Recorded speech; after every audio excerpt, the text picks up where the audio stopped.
This is जलन गुप्ता। आज के इस वीडियो लेक्चर में हम लोग डिस्कस करने वाले हैं चैप्टर 3 यानी विद्युत धारा, इलेक्ट्रिक करंट को आज हम लोग सीखने वाले हैं, समझने वाले हैं। और इस चैप्टर से पहले जो चैप्टर 1 था एंड चैप्टर 2 था उसको कंप्लीटली तरीके से हम लोगों ने कंप्लीट कर रखा है, ठीक ना। तो उस पे जो भी मतलब उसके जो भी डेफिनेशन थे, डेरिवेशन थे, जो भी न्यूमेरिकल्स थे, ठीक ना, उसको शानदार तरीके से हमने सॉल्व करने की, आपको समझाने की कोशिश की है। तो बात समझ में आ रहा है? तो अगर आपके कॉन्सेप्ट क्लियर नहीं है यार, तो जाओ और उन वीडियोस को भी देखो, सारे के सारे प्लेलिस्ट में आपको मिल जाएंगे। और वहां पर खास बात यह है कि आपके लिए फ्री, एकदम फ्री ऑफ कॉस्ट, एकदम मतलब फ्री से फ्री, मतलब जिसको बोलते हैं फ्री तो फ्री का नोट्स वहां पर है और वहां पर आपको वीडियोस भी मिल जाएंगे। सारे के सारे कंटेंट मैं केवल आप लोग के लिए तैयार कर रहा हूँ, वो भी फ्री का फ्री एकदम, ठीक ना। तो जाइए, और अगर कॉन्सेप्ट नहीं है तो उन वीडियोस को देखिए और नोट्स भी वहां से डाउनलोड कर सकते हैं आप। और खास बात ये है कि यहाँ पर ये जो नोट्स है ना, इन नोट्स के हेल्प से ही उन वीडियोस को बनाया गया है। तो ये नोट्स आपको परफेक्टली तरीके से समझ पाएंगे। बात समझ में आ रहा है? तो चलते हैं और यहाँ पर विद्युत धारा को देख लेते हैं। तो यहाँ पर आपको ये मेन पेज दिख रहा होगा, ठीक ना। यहाँ पर विद्युत धारा एंड इलेक्ट्रिक करंट, उसी को बोलते हैं भाई साहब, और किसको बोलेंगे, ठीक ना। अब चलते हैं नीचे, तो यहाँ पर आपको प्यारा सा एकदम ये पेज दिख जाएगा, ठीक ना। और यहाँ पर जो फर्स्ट टॉपिक है भाई साहब, यहाँ पर जो फर्स्ट टॉपिक है वो है कौन सा, ये विद्युत धारा यानी इलेक्ट्रिक करंट क्या होता है, इसको देखेंगे, ठीक ना। तो आपको दिख रहा होगा फर्स्ट टॉपिक जो कि है विद्युत धारा। तो चलिए यहाँ शुरू करते हैं। देखिए यहाँ पर, अब यहाँ पर विद्युत धारा को समझने के लिए ना आपको मतलब कि ऐसे तो अगर बात की जाए ना भाई साहब, तो आप लोग 10th क्लास में इसका डेफिनेशन पढ़ चुके हो, 10th क्लास में, ठीक है ना। 10th क्लास में डेफिनेशन पढ़ चुके हो। यहाँ पर 10th क्लास में क्या पढ़ाया कि आवेश प्रवाह की दर को ही विद्युत धारा बोलते हैं। यही तो पढ़ रखा है ना, आवेश प्रवाह की दर। ये जो आवेश है ना, ये जो भाई साहब आवेश है, जो कि दो प्रकार के आवेश पढ़ रखा है आप लोगों ने। एक पॉजिटिव आवेश पढ़ रखा है, एक पॉजिटिव होता है, दूसरा नेगेटिव होता है। तो ये जो दोनों के दोनों आवेश है ना, इनका बहुत बड़ा महत्व है, बात समझिएगा।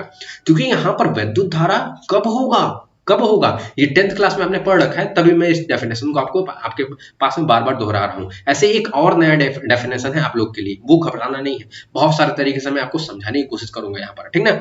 तो यहाँ पर विद्युत धारा कब होगा, जब आवेश को प्रवाह किया जाएगा। और आवेश कैसे प्रवाह होगा, तो बैटरी लगा करके। बात समझ में आ रहा है? तो ये जो दो आवेश आप देखते हो, जैसे कि अगर पॉजिटिव आवेश देखे तो ये प्रोटॉन पे होता है, नेगेटिव आवेश देखे तो यहाँ पर इलेक्ट्रॉन पे होता है। तो ये जो दोनों आवेश है ना, ये इनका बहुत बड़ा महत्व है। बात समझ में आ रहा है? ऐसे अभिधातुओं में जो हम देखते हैं, किसी भी धातु में जो करंट का फ्लो होता है वो केवल इलेक्ट्रॉन के कारण होता है। तो इसको भी देखेंगे, क्योंकि भाई साहब प्रोटॉन तो नाभिक के अंदर ना होता है, काहे?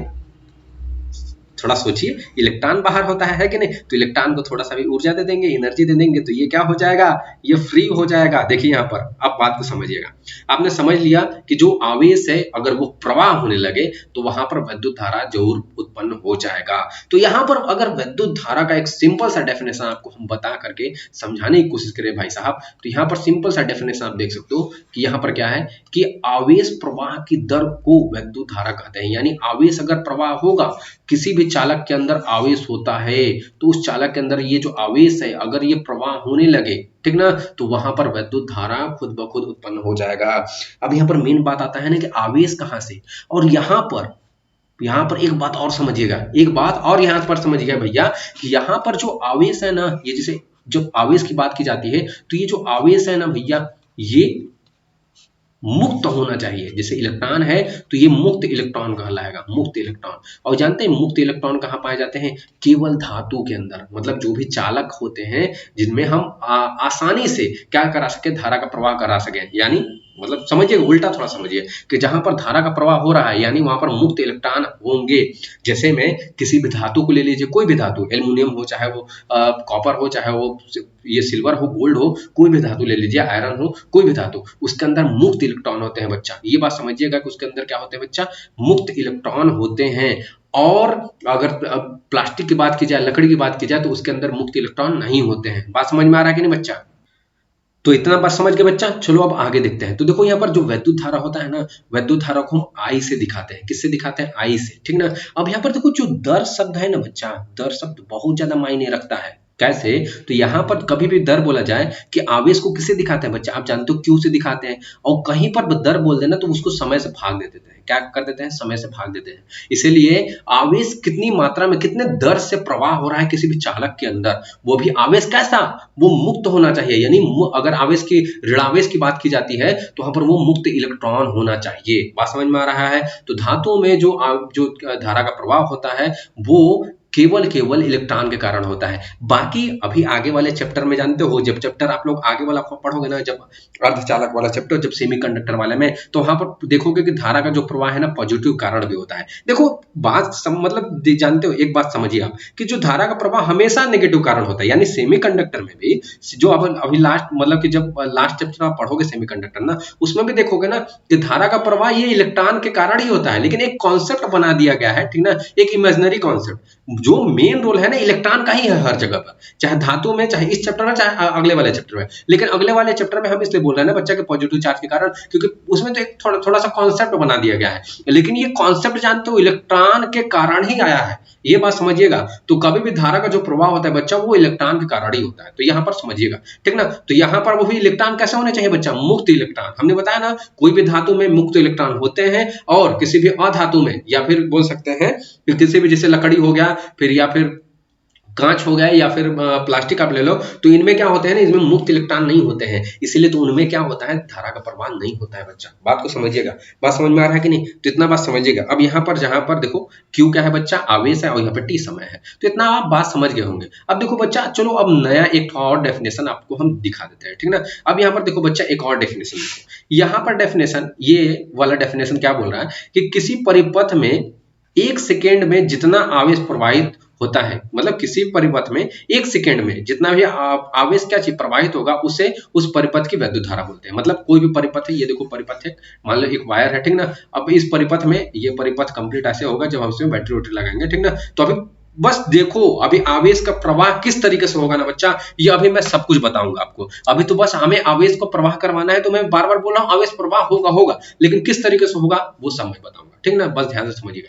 तो अगर मान लीजिए कोई भी परिपथ है, तो इस परिपथ में क्या होगा कि अगर एक मान लीजिए आवेश है, तो आवेश 1 सेकेंड में जितना प्रवाहित होगा, ठीक ना, आवेश 1 सेकेंड में जितना प्रवाहित होगा, वही उतना ही क्या होगा उसमें, मतलब कि वही उस परिपथ की वैद्युत धारा कहलाएगी। जैसे किसी परिपथ में 1 सेकेंड में जितना आवेश आवेश क्या होता है बच्चा? आवेश प्रवाहित होता है, उसे ही उस परिपथ की वैद्युत धारा कहते हैं। तो इतना बात समझिएगा बच्चा। बात समझ में आ गया? अब यहाँ पर देखिए, यहाँ पर देखिए, अब ये मान लीजिए कि किसी कोई परिपथ है, और टी सेकेंड में, मतलब टी सेकेंड में, सपोज दैट कि वहां पर क्या होता है ना, वहां पर क्यू क्या होता है, क्यू आवेश प्रवाह होता है। तो 1 सेकेंड में अगर मानेंगे, तो 1 सेकेंड में कितना होगा बच्चा? तो 1 सेकेंड में क्या हो जाएगा, यहाँ पर 1 सेकेंड में तो टी नीचे चला जाएगा यूनिटरी मेथड से। तो देखो क्यू बाई टी हो गया, वही सुन, तो यही आई के बराबर हो जाता है बच्चा, समझिएगा। यही क्या हो जाएगा, आई के बराबर हो जाएगा। तो देखो यही डेफिनेशनवा में देखिए, यही वाला था लिखा है ना, कि यही कि किसी परिपथ में 1 सेकेंड में, देखिए 1 सेकेंड लिखा था ना यहाँ पर, देखिए 1 सेकेंड में जितना आवेश प्रवाहित होगा, उसे ही उस परिपथ की वैद्युत धारा, तो उसे ही उस परिपथ की वैद्युत धारा। देखिए यहाँ पर वैद्युत धारा निकल गया। क्या बात समझ में आ रहा है कि नहीं इतना? ठीक। तो ये भी डेफिनेशन आप याद में रख सकते हो, वो भी डेफिनेशन आप याद में रख सकते हो, कोई भी डेफिनेशन आप याद रख सकते हो, ठीक ना। बात को समझिएगा। अब यहाँ पर देखिए, यदि किसी परिपथ में टी सेकेंड, वही वाला जो अभी हमने कहानी बताया ना कि टी सेकेंड में क्यू आवेश हो, तो 1 सेकेंड में कितना हो जाएगा, तो 1 सेकेंड में इतना होगा, और 1 सेकेंड में जितना ज्यादा आवेश का प्रवाह होगा, वही क्या कहलाएगा, वैद्युत धारा कहलाएगा। बात समझ में आ रहा है? देखिए यहाँ पर, अब यहाँ पर बात समझिएगा। यहाँ पर देखिए, अभी पता चलेगा कि आवेश को कैसे हमें प्रवाह करना है, क्योंकि आवेश प्रवाह के दर को वैद्युत धारा कहते हैं, या किसी परिपथ में 1 सेकेंड में जितना आवेश प्रवाह होगा, वो वही उस परिपथ के लिए वैद्युत धारा कहलाएगा, ठीक ना। अब यहाँ पर जैसे एक एग्जांपल के तौर पे मैंने आपको बताने की कोशिश की बच्चा, कि यहाँ पर देखिए, अगर 8 सेकेंड में क्या है, 8 सेकेंड में इतना आवेश प्रवाह हो रहा है। अभी पता चल जाएगा कैसे आवेश को प्रवाह करवाएंगे हम लोग, ठीक ना। 8 सेकेंड में अगर 40 ग्राम आवेश प्रवाह हो रहा है, तो यहाँ पर 1 सेकेंड में कितना हो जाएगा बच्चा? बस 1 सेकेंड में क्या हो जाएगा, 8 नीचे चला जाएगा, तो 40/8 हो जाएगा, और यहाँ पर क्या आ जाएगा, 5 एम्पियर। यानी 1 सेकेंड में कितना आवेश प्रवाह हो रहा है, कितना विद्युत धारा प्रवाहित हो रहा है, तो 5 एम्पियर। तो ये बात बच्चा समझो, आप ये बात आप समझो। बात समझ में आ गया कि नहीं, कि 1 सेकेंड वाला भी आप ध्यान में रख सकते हो, ये वाला पूरा कहानी, और ये वाला। इतना बात कंफर्म हो गया? ठीक। ये नोट्स आपको डिस्क्रिप्शन में मिल जाएंगे, किसी चीज की दिक्कत नहीं होगी, ठीक ना। अब यहाँ पर देखिए, अब बात यहाँ पर यह आता है ना बच्चा कि आखिर में आवेश का प्रवाह कैसे होगा। देखिए आवेश तो अगर कोई भी चालक तार है तो उसमें क्या होते हैं ना, आवेश होते हैं, वो भी मुक्त इलेक्ट्रॉन होते हैं। कहाँ होते हैं? मुक्त इलेक्ट्रॉन। लेकिन वो क्या करते हैं बच्चा की अटरंडम गति करते रहते हैं। अभी सारा का सारा नीचे मैं आपको बताऊंगा कैसे अटरंडम गति करते हैं, ठीक ना। अटरंडम जिगजैग मोशन करते रहते हैं। लेकिन जब इन्हीं को हम क्या करते हैं, बैटरी से जोड़ देते हैं, बैटरी से, तो बैटरी से जब जोड़ेंगे तो क्या देगा, बैटरी क्या देता है, पोटेंशियल देगा, पोटेंशियल। बात समझ में आ रहा है? पोटेंशियल का मतलब ताकत देगा, ताकत देगा किसको, इस आवेश को। तो यहां पर अगर पॉजिटिव और नेगेटिव दो बैटरी के हमारे पास टर्मिनल होते हैं, तो एक हाई पोटेंशियल होता है और एक लो पोटेंशियल, माइनस वाला लो पोटेंशियल, ये प्लस वाला हाई पोटेंशियल। तो यहां पर जब आप बैटरी से जोड़ दिए तो देखिए यहाँ पर ये इलेक्ट्रॉन है ना भाई साहब, तो इलेक्ट्रॉन किधर कूदेगा, इधर, इधर इलेक्ट्रॉन इधर कूदेगा। नहीं तो बैटरी को ये वाला थोड़ा डायरेक्शन गलत दिखा है, नहीं तो बैटरी को थोड़ा सा उल्टा कर देते हैं, ठीक ना, कोई दिक्कत नहीं है। मान लीजिए यहाँ पर ये माइनस, ये पॉजिटिव हो जाएगा, बैटरी कैसे भी लगा सकते हैं आपकी मर्जी। यहाँ पर पॉजिटिव नेगेटिव हो गया, ये पॉजिटिव हो गया, ये नेगेटिव हो गया। अब यहाँ पर जाहिर सी बात है इलेक्ट्रॉन किधर कूदेगा, पॉजिटिव की तरफ कूदेगा, इधर कूदेगा ना, बात को समझिएगा बच्चा। तो इधर कूद जाएगा, तो यहाँ पर इलेक्ट्रॉन तो इधर, क्योंकि नेगेटिव है इलेक्ट्रॉन, तो ये पॉजिटिव की तरफ इधर। तो जिस डायरेक्शन में मतलब कि इलेक्ट्रॉन का फ्लो होता है उसके जस्ट अपोजिट डायरेक्शन में क्या होता है ना, उसके जस्ट अपोजिट डायरेक्शन में करंट का फ्लो होता है। यानी जो करंट होगा, अगर इलेक्ट्रॉन इधर जा रहा है तो करंट इधर से बहना चालू होगा। बात समझ में आ रहा है बच्चा? करंट उसके जस्ट अपोजिट डायरेक्शन में, इलेक्ट्रॉन देखिए इधर आ रहा है, इधर इधर माइनस से निकलेगा इलेक्ट्रॉन और इधर पॉजिटिव में एंटर कर जाएगा। लेकिन जिस डायरेक्शन में इलेक्ट्रॉन का फ्लो होता है, देखिए इलेक्ट्रॉन इधर आ रहा है तो करंट हमारा किधर जाएगा, इधर जाएगा। बात समझ में आ गया कि नहीं? Full and final. तो इतना बात समझिएगा कि जब इलेक्ट्रॉन का फ्लो चिल्ला रहे हैं सर जी, तो बता दीजिए कि इलेक्ट्रॉन कैसे फ्लो होगा। तो इलेक्ट्रॉन कैसे फ्लो होगा, तो उसके लिए बैटरी लगाना पड़ता है, ठीक ना। बैटरी क्या देता है, ताकत देता है, एनर्जी देता है, ठीक ना, विद्युत ऊर्जा देता है। किसको? किसको भैया? तो उस इलेक्ट्रॉन को, ताकि वो इलेक्ट्रॉन क्या करे, एक निश्चित दिशा में गति कर पाए। इसकी निश्चित दिशा किधर होगी, वो पॉजिटिव की तरफ होगी। जाहिर सी बात है, आप जानते हो कि इलेक्ट्रॉन है तो पॉजिटिव की तरफ ही जाएगा, खींचा हुआ चला जाएगा। तो इतना बात आप कहानी समझ गए होगे कि आखिर में क्या। अभी सब नीचे देखोगे, सब नीचे पढ़ोगे, बात समझ में आ रहा है? बस थोड़ा सा दिमाग लगाना है, कॉपी पेन लेकर के बैठिएगा, कुछ न कुछ लिखते भी रहिएगा। ऐसा ये होगा कि आपका कंसंट्रेशन जो पावर है वो लगा रहेगा, ठीक है। कुल मिलाकर के यहाँ पर आप मन लगा कर पढ़ पाएंगे, ठीक। अब यहाँ पर देखिए औसत विद्युत जो धारा का फॉर्मूला होता है वो होता है गुजरने वाला आवेश, मतलब कितना आवेश गुजर रहा है, ठीक ना, किसी भी परिपथ से, ठीक। कितना, जितना ज्यादा आवेश गुजारेंगे उतना ही ज्यादा क्या आएगा, विद्युत धारा आएगा। इतना बात समझ लीजिएगा। बटा में समय, मतलब कितना समय लग रहा है ये भी तो देखेंगे ना, तो इसका ये फॉर्मूला हो जाता है। अच्छा, गुजरने वाले आवेश को हम क्या लिख सकते हैं, डेल्टा क्यू। डेल्टा क्यू क्यों लिख रहे हैं, क्योंकि औसत है। अभी एक औसत विद्युत धारा, अभी एक और विद्युत धारा के बारे में पढ़ेंगे जो कि तात्क्षणिक होगा। बात समझ में आ रहा है? तो यहाँ पर एक औसत विद्युत धारा, एक तात्क्षणिक भी देखेंगे। बात समझ में आ रहा है कि नहीं? तो यहाँ पर आई बराबर में क्या हो जाएगा, डेल क्यू बाय में डेल टी हो जाएगा। इतना बात समझ में आ गया। अब यहाँ पर देखिए बच्चा, ये फॉर्मूला आपको ये ध्यान में आना चाहिए कि गुजरने वाला आवेश बटा में समय, तो समय। अब यहाँ पर देखिए डेल्टा डेल्टा इसलिए लगा रहे हैं ना, क्योंकि ये औसत हम निकाल रहे हैं। औसत में क्या करेंगे ना कि अगर कभी भी आई बराबर में तो Q2 माइनस में Q1 और यहाँ पर T2 माइनस में T1, इस तरीके से इसको लिखा जा सकता है। ऐसा क्यों? देखिए मैं औसत का मतलब होता है ना लगभग, ठीक ना। तो अगर कभी भी मान लीजिए विद्युत धारा प्रवाह हो रहा है तो कोई पूछ देगा कि 2 सेकेंड से 5 सेकंड के बीच में कितना विद्युत धारा प्रवाह हुआ। तो ये देखिए 2 सेकंड से 5 सेकंड के बीच में कितना ज्यादा विद्युत धारा, तो इस कंडीशन में आप औसत निकालोगे। औसत लगभग ही तो निकाल सकते हो ना, थोड़ा मोड़ा, ठीक ना। इतना बात समझ में आ रहा है? तो यहाँ पर इस कंडीशन में आप क्या कर सकते हो, औसत निकाल सकते हो। तो औसत निकालने के लिए आपके पास ये Q2 माइनस Q1 लिख सकते हो और T2 माइनस T1 लिख सकते हो आराम से, कोई दिक्कत नहीं है। बात समझ में आ रहा है? अब यहाँ पर देखिए एसआई अगर मात्रक देख लिया जाए कि एसआई मात्रक क्या होता है, तो एसआई मात्रक जब देखेंगे ना बच्चा, तो यहाँ पर देखिए, यहाँ पर कि जब देखिए अगर Q आपका क्या है, ये आवेश है आपका, ठीक ना, और क्या है, ये समय है। तो यहाँ पर क्या हो जाएगा, Q आवेश को किससे मेजर करेंगे, ये अरे आवेश को किससे मेजर करेंगे, गुलाम से भाई साहब। और यहाँ पर समय को टी से, टाइम से, ठीक है, मतलब टी से दिखाएंगे ऐसा सेकंड, ठीक। गुलाम पर सेकंड, गुलाम पर सेकंड, गुलाम पर सेकंड को ही एम्पियर बोला जाता है। देखिए यहाँ पर हमने लिख रखा है कि यहाँ पर जो आवेश है, आवेश को क्यू से आवेश को क्यू से दिखाते हैं, लेकिन इसका जो मात्रक होता है, इसका जो यूनिट होता है ना बच्चा, वो ऐसा यूनिट वो क्या होता है बच्चा, गुलाम होता है। और उस समय को सेकंड से ही दिखाएंगे। बात समझ में आ रहा है? यहाँ पर थोड़ा गलती लिखा गया है बच्चा, ठीक ना। ये देखिए ये वाला आवेश बटा समय ही होगा, ठीक ना। अब यहाँ पर दें आवेश को क्यू से और इसको सेकंड से, ठीक ना। तो ये ध्यान रखिएगा, नोट्स में भी ऐसे नोट्स में हम इसको चेंज कर देंगे, ठीक, चिंता करने वाली बात नहीं है। तो गुलाम पर सेकंड को ही, गुलाम पर सेकंड को ही बच्चा क्या बोलते हैं, एम्पियर। ये साइंटिस्ट का नाम है, इसीलिए आप इसको कैपिटल ए से दिखाओगे। किससे दिखाओगे बच्चा, ए से दिखाओगे तो दिखाओगे। इतना बात समझ में आ गया। तो औसत के लिए बात ये समझिएगा कि इतने से इतने सेकेंड के बीच में कितनी ज्यादा विद्युत धारा प्रवाह होगी वो बताना है। तो औसत निकालेंगे उस समय में, औसत निकालेंगे, औसत निकालेंगे, औसत निकालेंगे। ये मात्रक आप समझ गए होंगे ऐसा ही मात्रक क्या है, बात समझ में आ रहा है। अब यहाँ पर अगला जो टॉपिक है ना, अगला अगला क्या है कि यहाँ पर आप देखोगे कि 1 एम्पियर की परिभाषा पूछता है। क्या पूछता है? 1 एम्पियर की परिभाषा। तो 1 एम्पियर की परिभाषा हम किस तरीके से देंगे वो आपको यहाँ पर पता चल जाएगा। देखिए पहली बात तो ये 1 एम्पियर की परिभाषा नहीं, इस फॉर्मूले से ही आप निकाल सकते हो कि I बराबर में Q बाई टी है। तो यहाँ पर क्या कर सकते हो कि ये वाला देखो, यहाँ पर ये कर सकते हो। तो अब यहाँ पर जैसे Q है ना, तो Q को बच्चा 1 कूलम मान लो, Q को 1 कूलम मान लो, और यहाँ पर T को 1 सेकेंड मान लो। तो T को 1 सेकेंड मान लोगे तो यहाँ पर जो धारा का मान आ जाएगा कितना आएगा? 1 एम्पियर आ जाएगा ना बच्चा। तो यहाँ पर इसी तरीके से इसका निकाला ही जाता है बच्चा। जब भी 1 एम्पियर की परिभाषा मानना हो तो Q को 1 कूलम, एक एक सबको मान लो, ठीक ना। जैसे कि यहाँ पर हमने मान रखा, ठीक। तो यहाँ पर I का जो वैल्यू आ जाएगा वो 1 एम्पियर के बराबर आ जाएगा। तो यहाँ पर इसकी जो डेफिनेशन है इस तरीके से इस पूरे के पूरे सिस्टम से ही बन जाएगी, ठीक ना। कि यदि किसी चालक में एकांक समय का मतलब 1 सेकेंड में, एकांक समय में 1 कूलम आवेश, 1 कूलम आवेश, एकांक समय में 1 कूलम आवेश प्रवाहित होता है तो वहां धारा का मान कितना होता है बच्चा? 1 एम्पियर होगा, ठीक। कि एकांक समय में अगर 1 कूलम आवेश किसी भी परिपथ के अंदर प्रवाहित होता है तो वहां पर धारा का मान कितना होता है बच्चा? 1 एम्पियर होता है। क्या बात समझ में आया? क्या बात समझ में आ गया कि नहीं? ठीक, चलिए अब आगे देखते हैं, ठीक ना। तो 1 एम्पियर की परिभाषा चाहे 1 ओम की हो, चाहे बहुत सारे एक एक करके परिभाषा निकलती है, तो वहां पर आप आसानी से इस तरीके से निकाल सकते हो, कोई भी दिक्कत में आ रहा है। तो चलिए और अगला वाला देख लेते हैं हम कि अगला क्या है, ठीक ना। अब यहाँ पर देखिए 1 इलेक्ट्रॉन बराबर कितना बोल रहा है? 1.6 इंटू 10⁻⁻19 इतना दे रखा है। देखो यहाँ पर अब मतलब ये तो कंफर्म मतलब हम लोग बहुत पहले से जानते हैं, है कि नहीं? हम लोग भाई लोग बहुत पहले से जानते हैं, ठीक ना।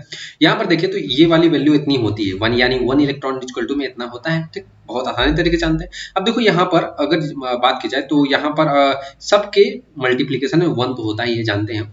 तो यूनिटरी मेथड से ये किधर चला जाएगा? इधर चला जाएगा, यानी 1 कूलम की वैल्यू इतनी हो जाएगी। और 1 कूलम की वैल्यू ऐसे बहुत ज्यादा होती है भाई साहब, ये बात समझना। क्योंकि देखो अब 1 कूलम की वैल्यू इतनी हो गई ना, 10 टू पावर जो माइनस में था अब ये 10 टू पावर ऊपर जाएगा तो प्लस में हो जाएगा, और 10 टू पावर माइनस जो 19 है ऊपर जाएगा तो प्लस में हो जाएगा। तो बहुत ज्यादा ये वैल्यू हो जाएगी, इतना बात समझो, ठीक ना। बहुत ज्यादा हो जाएगी, जाहिर सी बात है। तो 1 कूलम की वैल्यू ऐसे बहुत ज्यादा होती है कि 1 कूलम जो आवेश है उसकी वैल्यू या चार्ज, बात समझ में आ रहा है। अब देखो 1 कूलम अगर चार्ज कहीं पे फ्लो हो रहा है तो उसके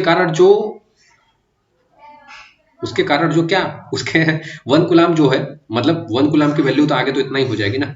फिर अभी जो अगला लाइन आएगा, ठीक ना। ये समझिए जल्दी से कि यहाँ पर 1 कूलम की वैल्यू कितनी हो जाएगी? अगर ऊपर वाले को सॉल्व करोगे ना भाई साहब इतनी हो जाएगी। देख रहे हो 1 कूलम की वैल्यू कितनी आ जा रही है? 6.25 into 10 to the power 18 electron. मतलब 1 कूलम में इतने ज्यादा इलेक्ट्रॉन होते हैं, बहुत ज्यादा आवेश होंगे 1 कूलम में। तो ये बात समझ सकते हो। तो 1 कूलम अगर कहीं पर आवेश फ्लो हो रहा है तो वहां पर 1 एम्पियर वही धारा होगी। अरे भाई साहब I बराबर में Q बाई टी होता है, तो T को 1 मान लो ना, ठीक ना। तो यहाँ पर ये वाली जो मतलब कि ये वाली जो एक्सप्रेशन है कि अगर कूलम यानी आवेश की मात्रा इतनी है तो करंट भी सामने है यार, तो करंट भी उतना ही होगा। अगर T को 1 सेकेंड में मान करके चले तो यहाँ पर 1 एम्पियर की जो वैल्यू हो जाएगी इतनी हो जाएगी। इसका मतलब क्या होता है? इसका मतलब क्या होता है ये समझते हैं। तो इसका मतलब ये होता है कि भैया कि अगर कोई भी चालक है तो चालक में अगर इतना इलेक्ट्रॉन एक सिरे से दूसरे सिरे तक निकलने में कितना सेकंड लेते हैं? पर सेकंड, यानी प्रति, यानी 1 सेकंड लेते हैं। ये देखो यहाँ पर लिखा हुआ है कि यहाँ पर क्या लिखा हुआ है कि इसका अर्थ ये है कि 1 सेकेंड में 6.25 into 10 to the power 18 electron पहले सिरे पर प्रवेश करते हैं तथा इतना ही इलेक्ट्रॉन 1 सेकेंड में ही दूसरे सिरे से निकल जाते हैं। तो यहाँ पर आपको बात समझना पड़ेगा कि हाँ 1 सेकेंड में ही इतने इलेक्ट्रॉन एक चालक तार के सिरे से प्रवेश करेंगे, वही करेंगे, एंड 1 सेकेंड के अंदर ही ये निकल जाएंगे। तो ये समझ सकते हो कि इलेक्ट्रॉन कितना ज्यादा तेज चलता है। बात समझ में आ रहा है कि नहीं? तो इतना बात आप समझ सकते हो गुरुदेव, ठीक ना। तो यहाँ पर अब देखिए अब आगे, ठीक ना। अब आगे देख लेते हैं बच्चा, उतना हो गया यार, ठीक ना, बात को समझो। बात को समझिए बस। देखिए वैद्युत धारा की दिशा, वैद्युत धारा की दिशा देखिए बच्चा कैसा होता है। वैद्युत धारा की दिशा मैंने आपको बताया कि वैद्युत धारा कैसे, मान लो एक सिस्टम हमने बना रखा है। यहाँ पर हमने बोला कि जो इलेक्ट्रॉन है, सपोज दैट ये इस तरीके से वायर लगा रखा है, तो ये पॉजिटिव हो जाएगा, एक नेगेटिव हो जाएगा ड्यू टू पोटेंशियल, यानी ड्यू टू पोटेंशियल बोल लो, इलेक्ट्रिक फील्ड बोल लो, क्योंकि जो एक मतलब कि जो बैटरी होता है ना, वो हमें इलेक्ट्रिक फील्ड भी देता है, पॉजिटिव से नेगेटिव यार इलेक्ट्रिक फील्ड। पोटेंशियल बोल लो, हाई पोटेंशियल, लो पोटेंशियल देता है। तो जो भी बोलना है बोल लो भाई, भाई सर आप आराम से बोल लो, कोई दिक्कत नहीं है। तो यहाँ पर आप देखोगे कि ये पॉजिटिव है, ये नेगेटिव है, तो यहाँ पर पॉजिटिव हो गया, ये नेगेटिव हो गया। तो यहाँ पर जब देखोगे बच्चा, यहाँ पर ये जो पॉजिटिव आया है यहाँ पर, तो ये जाहिर सी बात है इलेक्ट्रॉन पे क्या होता है बच्चा, वो नेगेटिव चार्ज होता है। इलेक्ट्रॉन पे क्या होता है बच्चा, वो नेगेटिव चार्ज होता है। तो इलेक्ट्रॉन पर नेगेटिव चार्ज होता है तो वो किधर भागेगा, पॉजिटिव की तरफ भागेगा। तो जिस डायरेक्शन में इलेक्ट्रॉन का डायरेक्शन होता है, यानी इलेक्ट्रॉन इधर भाग रहा है, तो करंट किधर भागेगा, करंट इधर भागेगा, करंट इधर भागेगा, यानी करंट का फ्लो इधर होगा। यानी इलेक्ट्रॉन के फ्लो मतलब इलेक्ट्रॉन जिस डायरेक्शन में फ्लो होता है उसके जस्ट अपोजिट डायरेक्शन में, यानी जस्ट विपरीत दिशा में करंट का प्रवाह होता है। बात समझ में आ रहा है? इतना बात समझिएगा कि जो जिस डायरेक्शन में, हमेशा हमेशा ये बात याद रखेगा कि हाँ, अगर इलेक्ट्रॉन किधर फ्लो हो रहा है बच्चा, पॉजिटिव की तरफ, पॉजिटिव की तरफ जाएगा ही, ये नॉर्मल सी बात है। तो जो हमारा करंट फ्लो होगा जस्ट उसका अपोजिट डायरेक्शन में, यानी इलेक्ट्रॉन इधर भाग रहा है तो करंट इधर से फ्लो होगा। देखो इधर से फ्लो करवाया है ना, बात समझ में आ गया, ठीक ना। और एक डायरेक्शन और इस तरीके से भी बता सकते हो कि देखो करंट की डायरेक्शन हमें पूछना है ना, तो करंट की डायरेक्शन इधर देखो, इधर देखो, करंट इधर, ये पूरा का पूरा करंट इस तरीके से घूम रहा है, घूम रहा है, घूम रहा है, करंट घूम रहा है, तो घूम ही तो रहा है ना ये। तो करंट देखो किधर जा रहा है, पॉजिटिव से नेगेटिव की ओर। अगर करंट का डायरेक्शन इस तरीके से देख सकते हो कि करंट देखो ये इस तरीके से जा रहा है, इस तरीके से करंट का डायरेक्शन यहीं से है ना, इस तरीके से। तो करंट का डायरेक्शन क्या होगा, बैटरी के हाई मतलब कि धनात्मक टर्मिनल से ऋणात्मक टर्मिनल की ओर। बात समझ में आ गया। और यहाँ पर अगर धनात्मक टर्मिनल से ऋणात्मक टर्मिनल की ओर किसकी दिशा है, करंट की दिशा है, तो वैद्युत क्षेत्र की भी दिशा तो उधर ही होती है ना, धनात्मक से ऋणात्मक। भैया मोरे, हम आपको बता चुके हैं कि वैद्युत क्षेत्र कैसे बनता है, हमेशा पॉजिटिव से इलेक्ट्रिक फील्ड लाइंस निकलते रहते हैं, नेगेटिव में इंटर करते रहते हैं, इस तरीके से इंटर करते रहेंगे। तो हमारे यहाँ पर डायरेक्शन किधर हो जाएगा भैया, यहाँ पर डायरेक्शन इस तरीके से हो जाएगा बच्चा कि हमेशा मतलब कि जो इलेक्ट्रिक फील्ड होती है उसकी डायरेक्शन पॉजिटिव से नेगेटिव होती है। यहाँ पर आप देख रहे हो करंट की डायरेक्शन भी पॉजिटिव से नेगेटिव है। तो यहाँ पर आप ये भी बोल सकते हो कि जो विद्युत धारा की जो दिशा होती है वो विद्युत क्षेत्र की ही दिशा में होती है यहाँ पर। या फिर धारा की दिशा, अब देखो तीन तरीके से कि धारा की दिशा तीन तरीके से बता सकते हो। कैसे कैसे, कि जिस दिशा में इलेक्ट्रॉन फ्लो करता है उसके विपरीत दिशा में धारा की दिशा होती है, एक तरीका ये हो गया। दूसरा तरीका कि धारा का जो प्रवाह होता है हमेशा बैटरी के धन टर्मिनल से ऋण टर्मिनल की ओर होता है, दूसरा हो गया। तीसरा हो गया कि जो धारा की दिशा होती है वो विद्युत क्षेत्र की ही दिशा होती है।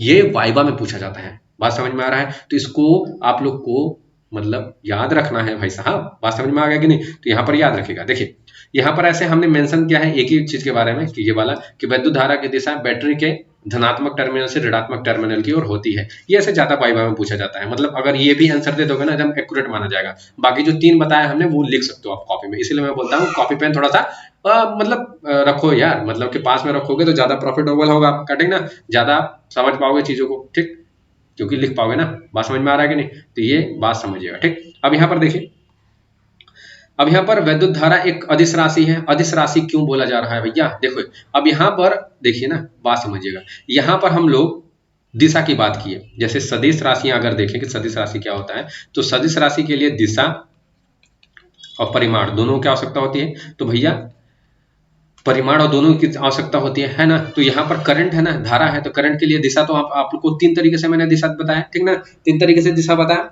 ठीक। और तो यहाँ पर दिशा तो इसके पास आई है और साथ में परिमाण भी है, तो ये सदिश होना चाहिए था। हाँ, ये मैक्सिमम केसेस में यानी 99% के केसेस में आप देखोगे कि जो धारा होता है भैया वो एक सदिश राशि होता है। वो क्या होता है? एक सदिश राशि होता है। और बात समझ में आ रहा है? लेकिन अदिश क्यों बोला जा रहा है? जबकि अदिश के लिए केवल क्या चाहिए? हमें परिमाण चाहिए, लेकिन तब भी इसको अदिश बोला जा रहा है। देखो भैया क्यों अदिश बोला जा रहा है, ध्यान से समझिएगा कि क्यों अदिश बोला जा रहा है। यहाँ पर अदिश के लिए केवल परिमाण की आवश्यकता होती है और सदिश के लिए दिशा परिमाण दोनों की। लेकिन सदिश में एक और नियम का पालन करना जरूरी होता है, वो है सदिश योग के नियम का। किसका? सदिश योग के नियम का पालन करना होता है। यानी कोई भी राशि सदिश तभी कहलाएगी जब उसके पास दिशा होगा, परिमाण होगा और साथ ही साथ सदिश वो योग के नियम का पालन करेगा तभी। ये तीन चीजें जब कोई भी राशि फॉलो करती है, राशि किसी भी इन तीन चीजों का पालन करती है, तभी वो सदिश राशि कहलाती है, अन्यथा वो अदिश राशि कहलाएगी। देखिए यहाँ पर आप देखिए धारा इन दोनों को तो फॉलो कर पा रही है, यानी उसके पास दिशा भी है, धारा के पास परिमाण भी है, लेकिन तीसरा नहीं फॉलो कर पाती है। बात समझ में आ रहा है? इसीलिए इसको अदिश राशि बोल दिया गया है। बात समझ में आ रहा है कि नहीं?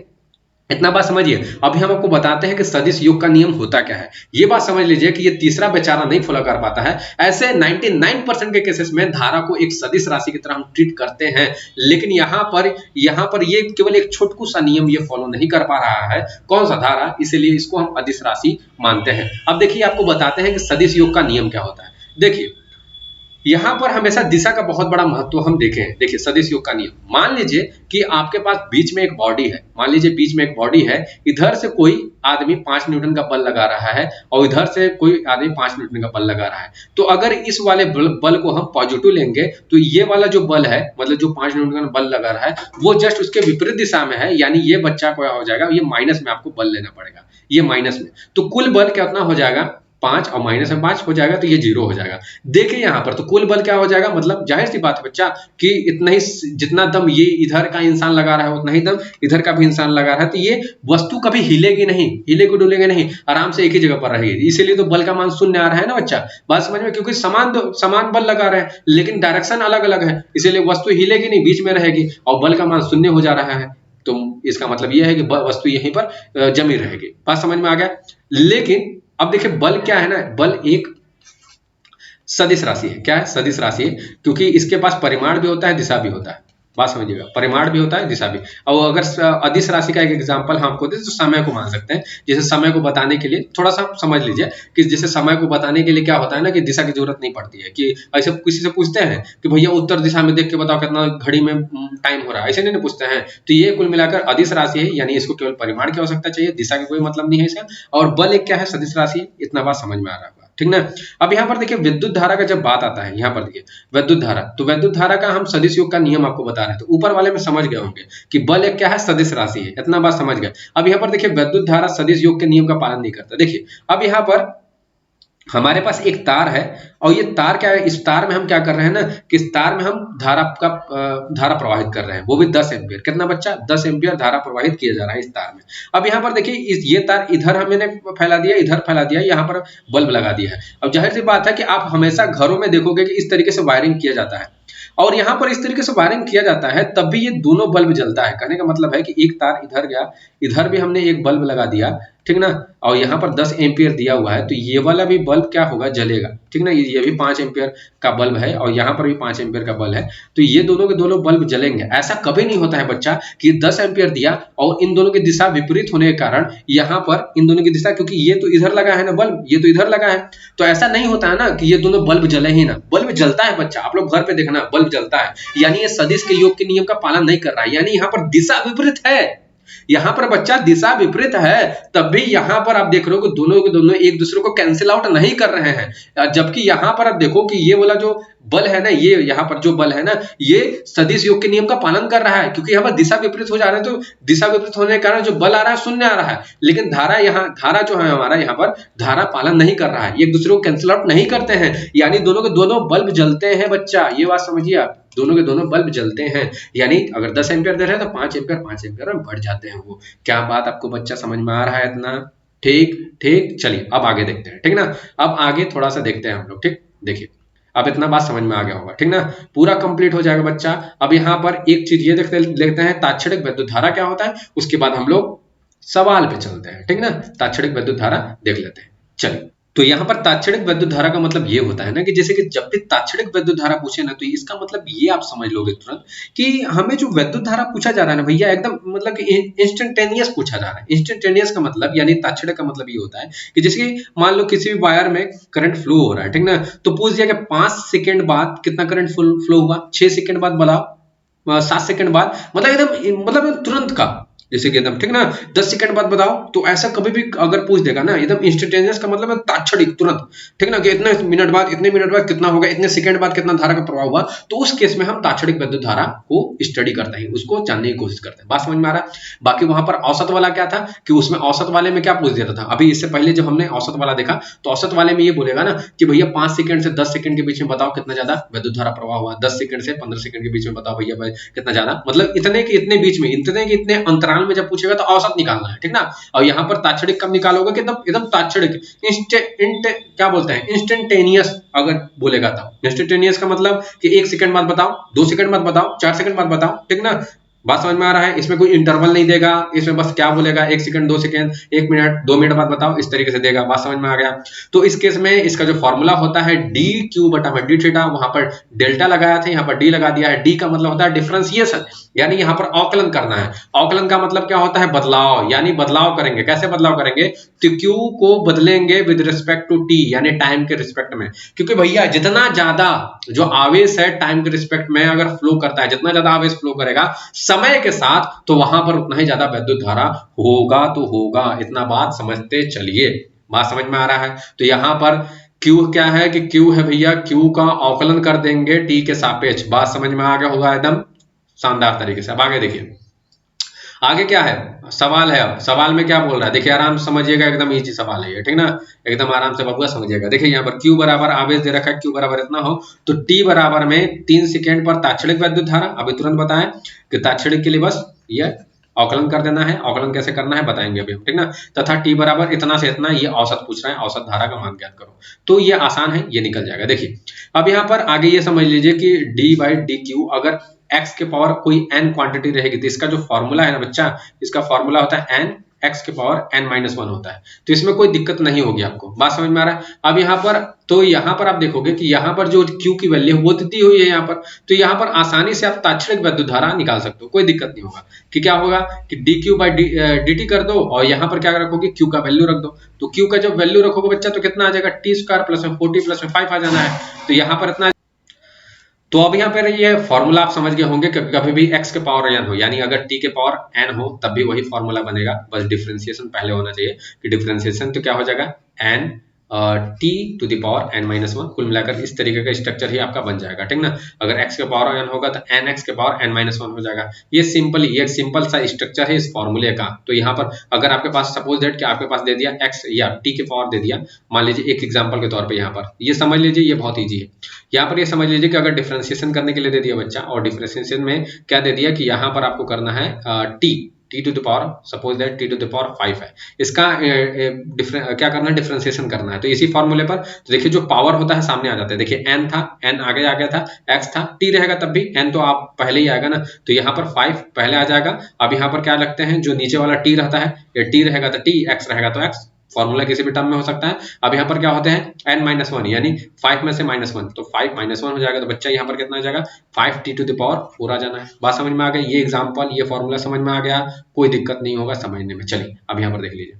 अब यहाँ पर अगर आप देखोगे कि dq बाई dt ये फॉर्मूला है हमारा, ये जब हम तात्क्षणिक निकालेंगे। अब कितने पर बोला है ना कि 3 सेकंड पे बोला है ना, 3 सेकंड से पहले आप q की वैल्यू रख लो। देखो q की वैल्यू रख दिए, यहाँ पर अब इसको इंटीग्रेट कर देंगे। तो देखो पहले किसको इंटीग्रेट करोगे, यहाँ पर देख लो कि यहाँ के बाद यहाँ देखो, यहाँ के बाद ये मत देखो, ये बाद में देखना, अभी दिखा रहा हूँ इधर। यहाँ पर देखो कि डी बाई डी टी, यहाँ पर क्या हो जाएगा बच्चा डी बाई डी टी हो जाएगा, टी स्क्वायर हो जाएगा, और यहाँ पर क्या हो जाएगा डी बाई डी टी हो जाएगा, 40 हो जाएगा, और यहाँ पर क्या हो जाएगा डी बाई डी टी हो जाएगा, और ये 5 हो जाएगा। बात समझ में आ रहा है। तो यहाँ पर देखो टी स्क्वायर है ना बच्चा, सबको बांट दिए। देखो D by D T bracket के बाहर था ना, तो सब में तो मल्टीप्लाई होगा ना। ये थोड़ा मैंने शॉर्टकट कर दिया है, इसीलिए आपको बोल रहा हूँ कि यहाँ पर देखो, ठीक ना, यहाँ पर दिक्कत नहीं होगा। यहाँ से फिर अभी यही वाला इक्वेशन आ जाना है, ठीक ना। बस यहाँ पर देखिए, अब यहाँ पर डी बाई डी टी, तो ये 2 बाहर आ जाता है, 2 और टी हो जाएगा n-1, ये हो जाएगा। तो यहाँ पर कितना आ जाएगा, ये वाला आ जाएगा, ठीक है ना। अब यहाँ पर 4t, टी के पावर, इसके पावर 1 है, तो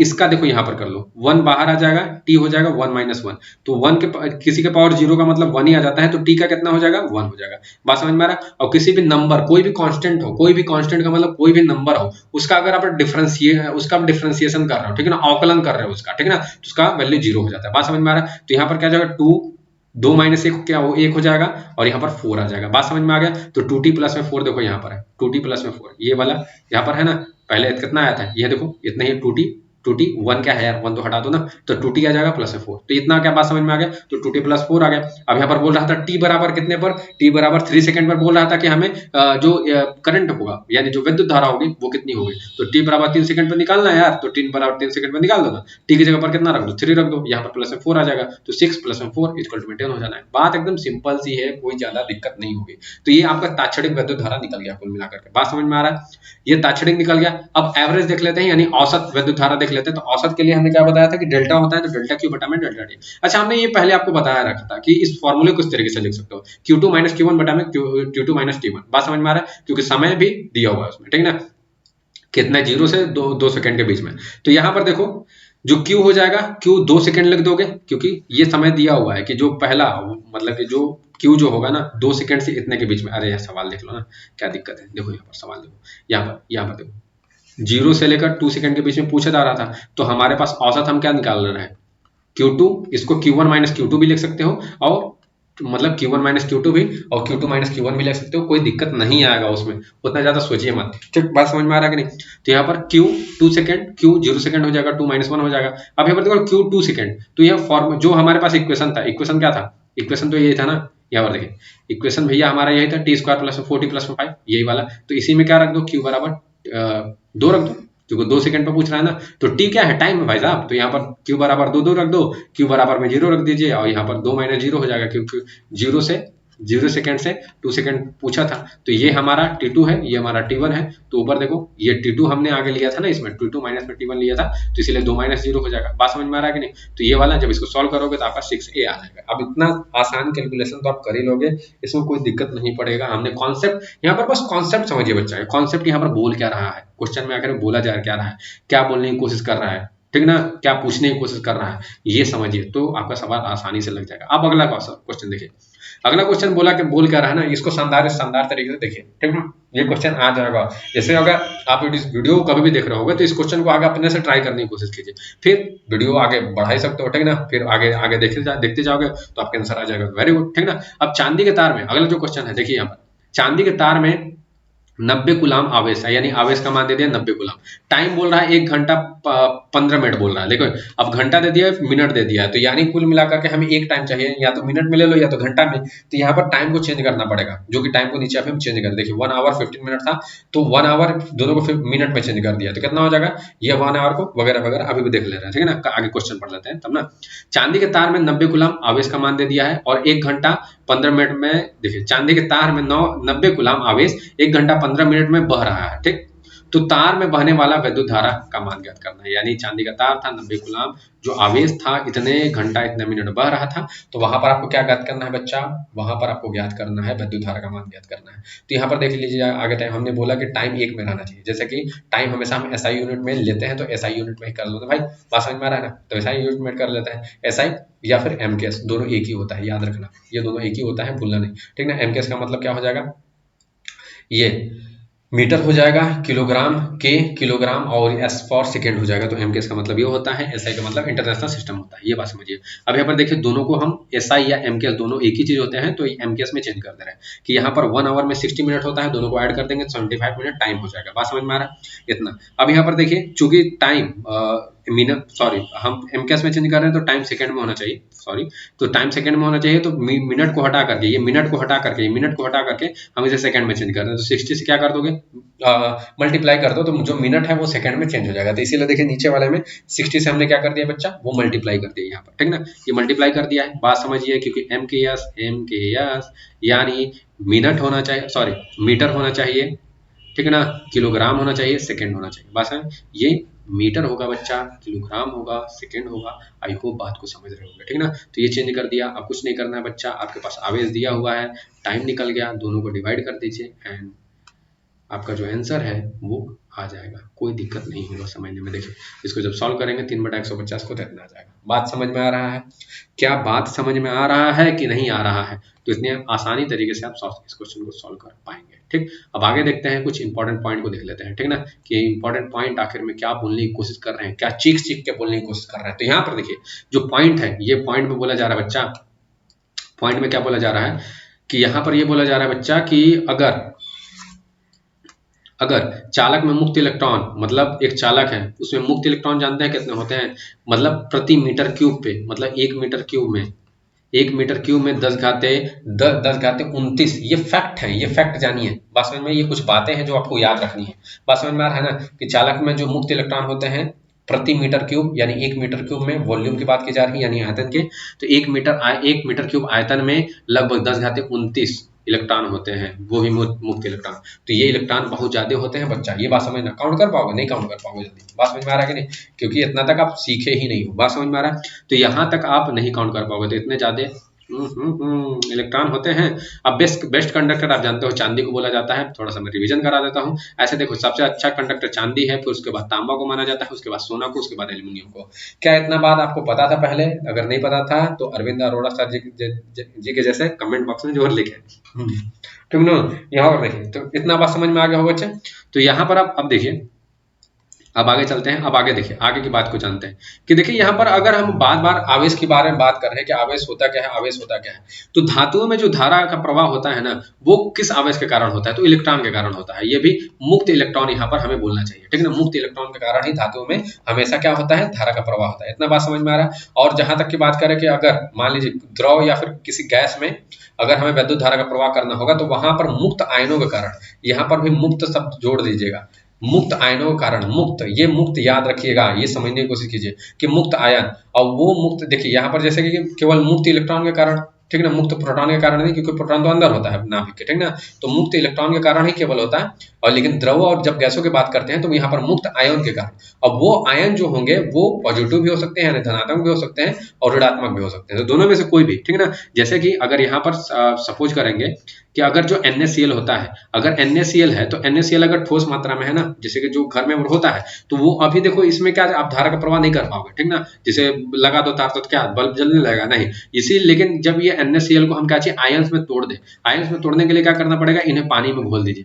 तो जब ये पानी में घुलेंगे NaCl, तो Na पॉजिटिव और Cl नेगेटिव में टूट जाएगा। तो देखिए यहाँ पर पॉजिटिव नेगेटिव दोनों है, और ये दोनों के कारण ही क्या होगा? हमारा धारा का प्रवाह होगा। तो इस बात को समझिएगा बच्चा कि अभी जो NaCl जो घर में रखा हुआ है वो एक सॉलिड स्टेट में समझ सकते हो आप, तो उस स्टेट में वो कभी भी धारा का प्रवाह नहीं करेगा।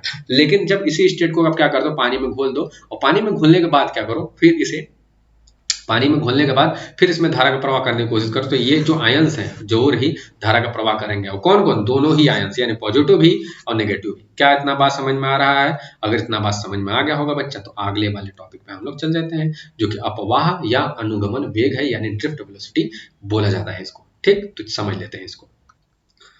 तो अब यहाँ पर अपवाह या अनुगमन वेग को समझने के लिए हम एक वायर मान लेते हैं, ठीक ना, वो भी चालक तार जिसको बोला जा रहा है। अरे भाई साहब ऊपर देखिए यहाँ पर, ठीक ना, ये चालक तार बोला जा रहा है। ठीक, तो इसमें हम मान लेते हैं कि हमारे पास एक सुंदर सा चालक तार है। ठीक, इतना बात कंफर्म हो गया, ठीक ना। अब इस चालक तार है, तो हमने बोला किसी भी चालक तार में, याद रखिए, किसी भी चालक तार में जो इलेक्ट्रॉन होते हैं ना, चालक की बात की जा रही है, जो इलेक्ट्रॉन होते हैं ना, वो एट रैंडम गति करते रहते हैं। और वो पहली बात, वो मुक्त इलेक्ट्रॉन होते हैं, और मुक्त इलेक्ट्रॉन एट रैंडम यानी इधर उधर बहुत ज्यादा गति करते रहते हैं। बात समझ में आ रहा है? जिनकी जो स्पीड होती है ना, वो अप्रॉक्स स्पीड इतना होती है भाई साहब, वो अप्रॉक्स 10 घाते 5 मीटर प्रति सेकेंड की स्पीड से गति करते रहते हैं किसी भी चालक के अंदर। ये बताया जा रहा है चालक के अंदर, चालक के अंदर की नहीं बात की जा रही है, जैसे प्लास्टिक लकड़ी की बात नहीं कर रहे हैं हम। चालक, चालक का मतलब कोई भी धातु हो गया। बात समझ में आ रहा है ना? जैसे कि आयरन हो गया, कॉपर हो गया, एल्युमिनियम हो गया, सिल्वर हो गया, कोई भी धातु, तो उसके अंदर अप्रोक्सीमेट है ये, बात समझिएगा, ये एक्यूरेट नहीं है। अप्रोक्सीमेट 10⁵ मीटर प्रति सेकेंड के चाल से किसी भी चालक के अंदर जो इलेक्ट्रॉन होते हैं वो गति करते रहते हैं, और इनकी जो गति होती है ना, अटरैंडम होती है। अटरैंडम का मतलब इधर इधर, या जिगजैग बोल दो, इधर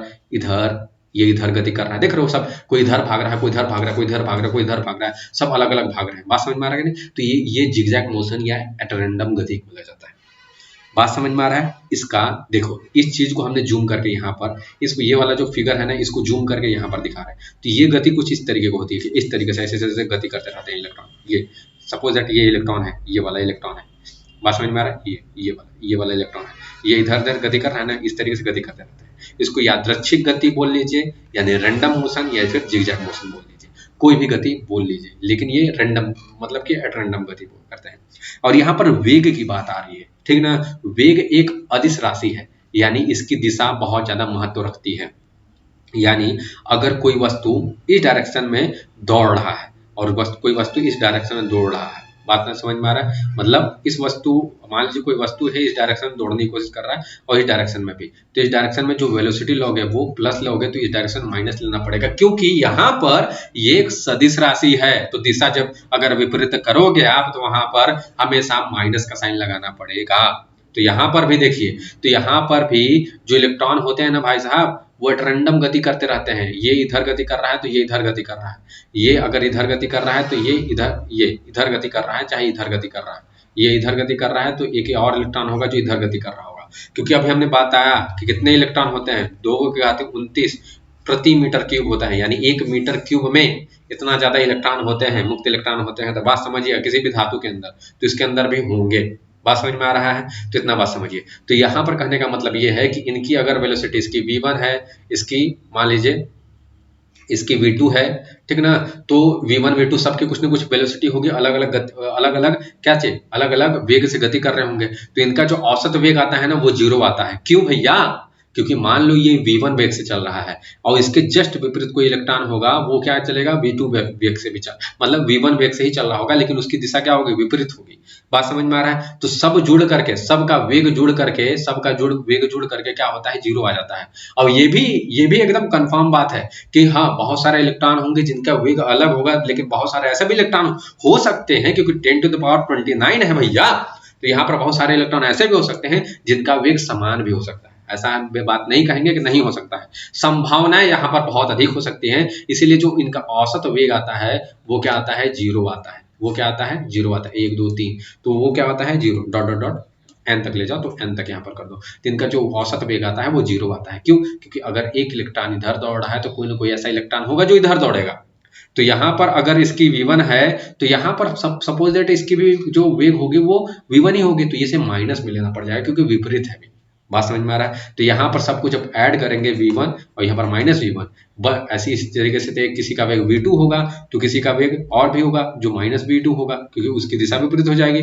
तो प्लस v2 माइनस v2, तो सबका जब वेग, अगर सबका जो औसत वेग जब निकालेंगे, औसत वेग ऐसे ही तो निकलता है ना, तो सबका औसत वेग जो निकालेंगे उसका वेग का मान कितना आ जाएगा, 0 आ जाएगा। ये बात आप अपने दिमाग में रखिए कि 0 आ जाएगा। बात समझ में आ रहा है। क्यों? क्योंकि डायरेक्शन अलग अलग होंगे तब इनका मान 0 आ जाएगा। बात समझ में आ रहा है। ये जिग-जैग मोशन कर रहे हैं और कोई 1-2 इलेक्ट्रॉन होते नहीं है, ये 10⁻29 इलेक्ट्रॉन होते हैं प्रति मीटर क्यूब की बात की जा रही है।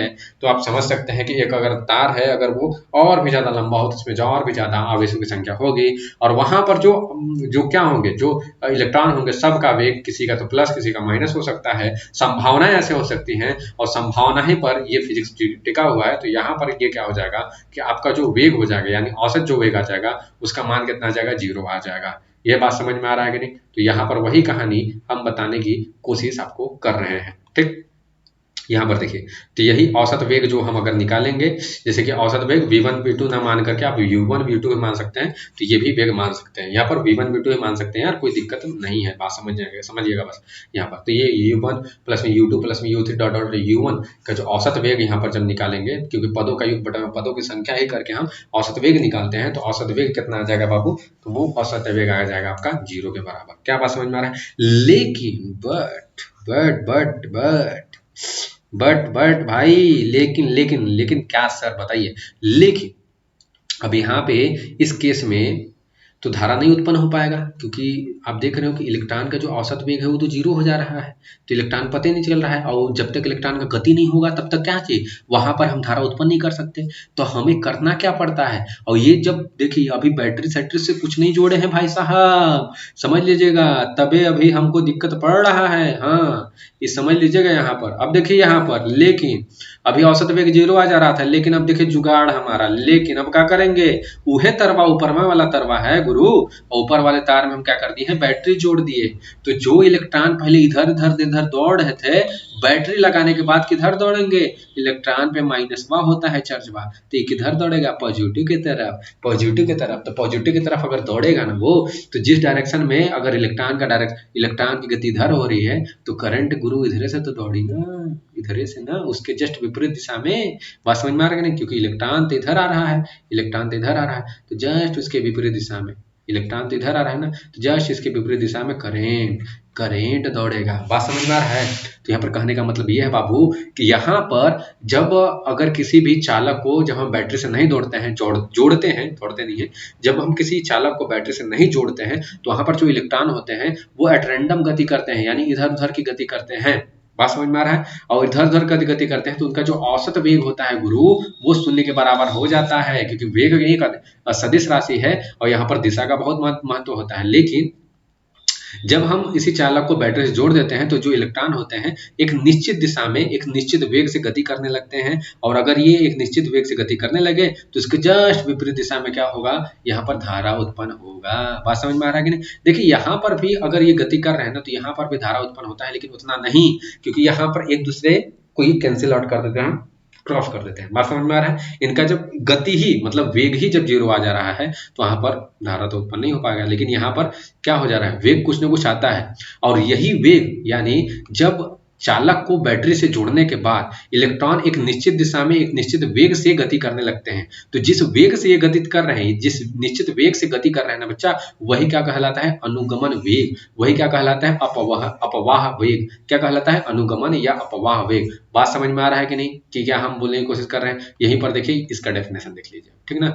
बहुत ही सिंपल चीज है, बहुत ही आसानी से आप समझ पाओगे इस पूरे डेरिवेशन को, इस पूरे के पूरे टॉपिक को। क्या लिखा है, जब किसी चालक को वैद्युत क्षेत्र नहीं दिया जाता। वैद्युत क्षेत्र न देने का मतलब भैया कि बैटरी नहीं दे रहे हैं। बैटरी में होता है ना पॉजिटिव टर्मिनल, नेगेटिव, तो यहाँ पर वैद्युत क्षेत्र की दिशा किधर मानते हैं, पॉजिटिव से नेगेटिव, तो यहाँ पर वैद्युत क्षेत्र भी आप लिख सकते हो, कोई दिक्कत नहीं है, ठीक ना। नहीं दिया जाता है तो उसके मुक्त इलेक्ट्रॉन यादृच्छिक गति करते हैं, यानी इधर उधर गति करते हैं। तो यादृच्छिक गति के कारण मुक्त इलेक्ट्रॉन का औसत वेग शून्य होता है। तो औसत वेग यहाँ पर क्या हो जाएगा, यादृच्छिक गति करते हैं, तो यादृच्छिक गति करने के कारण यहाँ पर औसत वेग क्या हो जाता है भैया, शून्य हो जाता है। क्या हो जाता है, शून्य हो जाता है।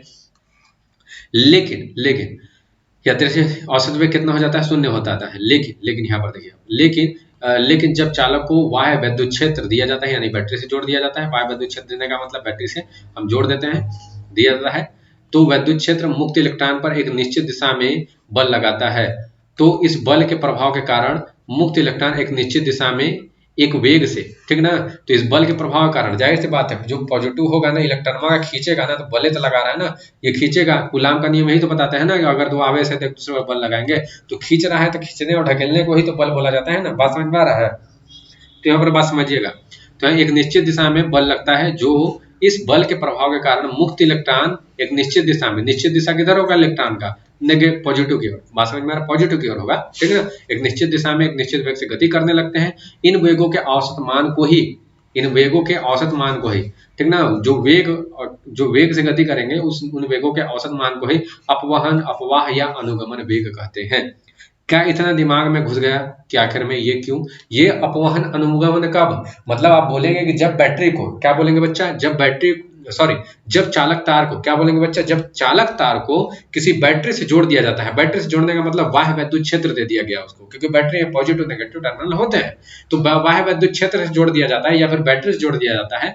तो चालक के अंदर के जो इलेक्ट्रॉन होते हैं वो एक निश्चित दिशा से एक निश्चित वेग से गति करने लगते हैं, और वो जो निश्चित वेग, जो वेग होता है उसका जो औसत मान होता है ना, वही अपवहन वेग या अनुगमन वेग कहलाता है। या फिर सीधे सीधे आप बोल सकते हो कि जिस निश्चित वेग से गति करते हैं वही अनुगमन वेग कहलाता है। क्या इतना बात समझ में आ गया बच्चा। यानी अनुगमन या अपवाह या अपवहन वेग, ये सारे के सारे तब आएंगे जब आप चालक तार को बैटरी से क्या कर दोगे, जोड़ दोगे। बात समझ में आ रहा है। चलो अब अगला टॉपिक देख लेते हैं, जो कि इसी से संबंधित है, और शानदार है। श्रांति काल देख लेते हैं बच्चा कि श्रांति काल होता क्या है, ठीक है ना। चलिए तो श्रांति काल को हम लोग इस तरीके से समझ सकते हैं कि हमने अभी देखा, तुरंत देखा भैया कि क्या देखा, कि आप लोगों ने देखा कि एक हमारे पास चालक तार था, उस चालक तार के अंदर जो इलेक्ट्रॉन थे वो गति कर रहे थे, वो भी एट रैंडम गति कर रहे थे। यहाँ फिगर में बनाया हुआ है फिगर, तो यहाँ पर देख लेते हैं, ठीक ना। ये देखिए चालक तार था, इस चालक तार में हमने बताया कि इस चालक तार में जो इलेक्ट्रॉन है एट रैंडम गति करते रहते हैं, ठीक ना। तो भैया ये जाहिर सी बात है कि आपस में टकराएंगे भी। तो जब ये इलेक्ट्रॉन आपस में टकराएंगे तो जो टाइम लगेगा, मतलब इन दोनों इलेक्ट्रॉनों को टकराने में जो भी टाइम लगेगा वही क्या कहलाता है, श्रांति काल कहलाता है। बात समझ में आ रहा है, जिसको टाइम रिलैक्सेशन बोलते हैं। यहां पर देखिए, यहां पर अगर आप लोग देखेंगे कि यहां पर इसका डेफिनेशन, कि जाहिर सी बात है टकराएंगे तो कुछ ना कुछ तो टाइम लगेगा ना, कि मुक्त इलेक्ट्रॉनों के, किसकी बात की जा रही है यहाँ पर, मुक्त इलेक्ट्रॉनों की बात की जा रही है, कि मुक्त इलेक्ट्रॉनों के टक्करों के बीच लगे समय को, मतलब जो भी समय लग रहा है, इसे टाइम रिलैक्सेशन या फिर श्रांति काल कहा जाता है। टाइम सॉरी रिलैक्सेशन टाइम बोला जाता है, रिलैक्सेशन टाइम या फिर क्या बोला जाता है, श्रांति काल कहा जाता है। इसे टाउ से दिखाया जाता है। क्या बात इतना समझ में आ रहा है कि यहाँ पर श्रांति काल किसको बोला जाएगा, इतना बात कंफर्म हो गया। चलिए आगे देखें। अब यहाँ पर दूसरा जो है वो है माध्य मुक्त पथ। अब जाहिर सी बात है इलेक्ट्रॉन देखिए है ना भैया, तो इलेक्ट्रॉन बहुत ज्यादा होते हैं। हमने बोला कि 10⁻29 प्रति मीटर क्यूब होता है। तो ये जो इलेक्ट्रॉन है ना बहुत ज्यादा होते हैं, बहुत ज्यादा। आपस में ये इधर उधर गति करते रहते हैं, टकराते रहते हैं। अगर सपोज दैट ये इलेक्ट्रॉन इस इलेक्ट्रॉन से टकराता है, सपोज दैट ये इलेक्ट्रॉन क्या करता है ना, रुक जाइए समझेंगे आगे, हम इस चीज को समझेंगे, ठीक ना। सपोज दैट कि ये एक इलेक्ट्रॉन था, कौन सा कलर ले, चलो रेड ब्लैक।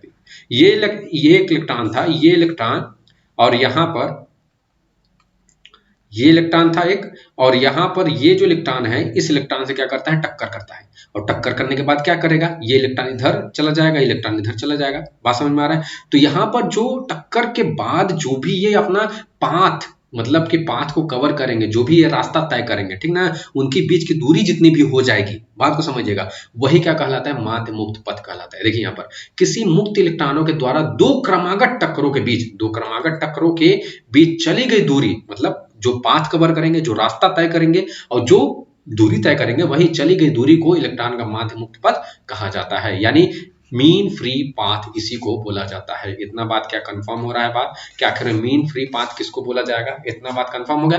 तो यहाँ पर अब यहाँ पर आगे जब आप देखोगे तो यहाँ पर आप देखो कि अगला हमारा टॉपिक है ना, वो कहलाता है मुक्त इलेक्ट्रॉनों के अपवाह तथा अनुगमन वेग तथा धारा घनत्व में संबंध। देखिए अपवाह या फिर अनुगमन वेग दोनों एक ही होते हैं, जिसको वीडी से दिखाते हैं। और यहाँ पर धारा घनत्व, सॉरी विद्युत धारा घनत्व भी बाद में आएगा, ठीक ना। विद्युत धारा यानी आई के बीच में हम संबंध निकालने वाले हैं, यानी रिलेशन को देखेंगे, relation between drift velocity end of free electron की ड्रिफ्ट वेलोसिटी एंड किसके बीच में रिलेशन देखेंगे, एंड करंट, इलेक्ट्रिक करंट के बीच में रिलेशन देखेंगे, यानी वीडी और हम लोग आई के बीच में रिलेशन देखने वाले हैं। तो चलिए देख लेते हैं, हम लोग रिलेशन देख लेते हैं कुल मिलाकर के। तो यहाँ पर फिगर वैसे ही बनना है, ठीक है ना, फिगर ऐसे ही बनना है। ये फिगर क्यों बनाया है कि मान सपोज दैट कि देखिए चार्ज जो है ना, चार्ज किन बातों पे डिपेंड करेगा, ये चार्ज इन बातों पे डिपेंड करेगा कि मतलब कि अगर कहीं पे चार्ज का फ्लो करवाना है, देखो भैया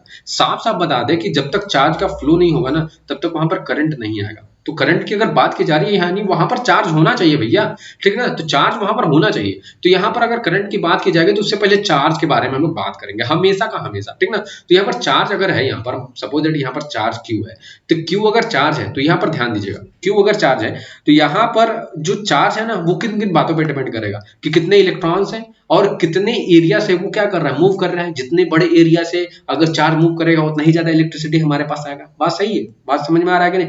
और साथ ही साथ कि ये जो इलेक्ट्रॉन है उनकी इस वेग कितनी है, और जितने ज्यादा वेग होगी, जितने जल्दी इलेक्ट्रॉन जितने ज्यादा वेग से गति करेंगे ना, जो कि अनुगमन वेग कहलाता है या अपवाह वेग कहलाता है, जो कि वीडी, इन्हीं दोनों के बीच में तो रिलेशन निकालना है। बात समझ में आ रहा है ना। तो ये जितने ज्यादा वेग से गति करेंगे, चार्ज किन किन बातों पर डिपेंड करेगा वही बताने की कोशिश कर रहा हूँ, ठीक ना। और यहाँ पर नंबर ऑफ इलेक्ट्रॉन्स पे भी, किन इलेक्ट्रॉनों की संख्या पे भी, ज्यादा इलेक्ट्रॉन्स होंगे तो ज्यादा क्या चीज वहां पर गति करेंगे। तो यहाँ पर किन की एन पे डिपेंड करेगा, ई पे भी डिपेंड करेगा, मतलब कितने इलेक्ट्रॉन है, एक इलेक्ट्रॉन में कितना ज्यादा आवेश है, तो जितना ज्यादा आवेश होगा उतना ही ज्यादा क्या होगा, हमारा इलेक्ट्रिसिटी फ्लो होगा। तो आगे आवेश को देख लेते हैं, ठीक ना। तो क्यू किन ई पे भी डिपेंड करेगा और साथ में वीडी पे भी डिपेंड करेगा और ए पे भी डिपेंड करेगा। तो इन सब चीजों पर वो डिपेंड करेगा, निर्भर करेगा, यानी ये सब चीजें किसके बराबर होगी, आवेश के बराबर होगी। क्या बात समझ में आ रहा है, क्योंकि इन सब चीजों पर ये निर्भर करेगा। यही कहानी हम यहाँ पर इतने में आपको समझाने की कोशिश की है। बात समझ में आ रहा है कि नहीं, यही कहानी, ठीक। तो यहाँ पर और साथ ही साथ एक चीज छूट गया था, टाइम पे भी डिपेंड करेगा जो आवेश, कि जितने मतलब जितने टाइम में जितना ज्यादा आवेश फ्लो करेगा भैया, मतलब कम से कम टाइम में ज्यादा आवेश फ्लो करवा दीजिए, ज्यादा आपके पास क्या आएगा, करंट आएगा, जाहिर सी बात है। तो ये बात समझिएगा।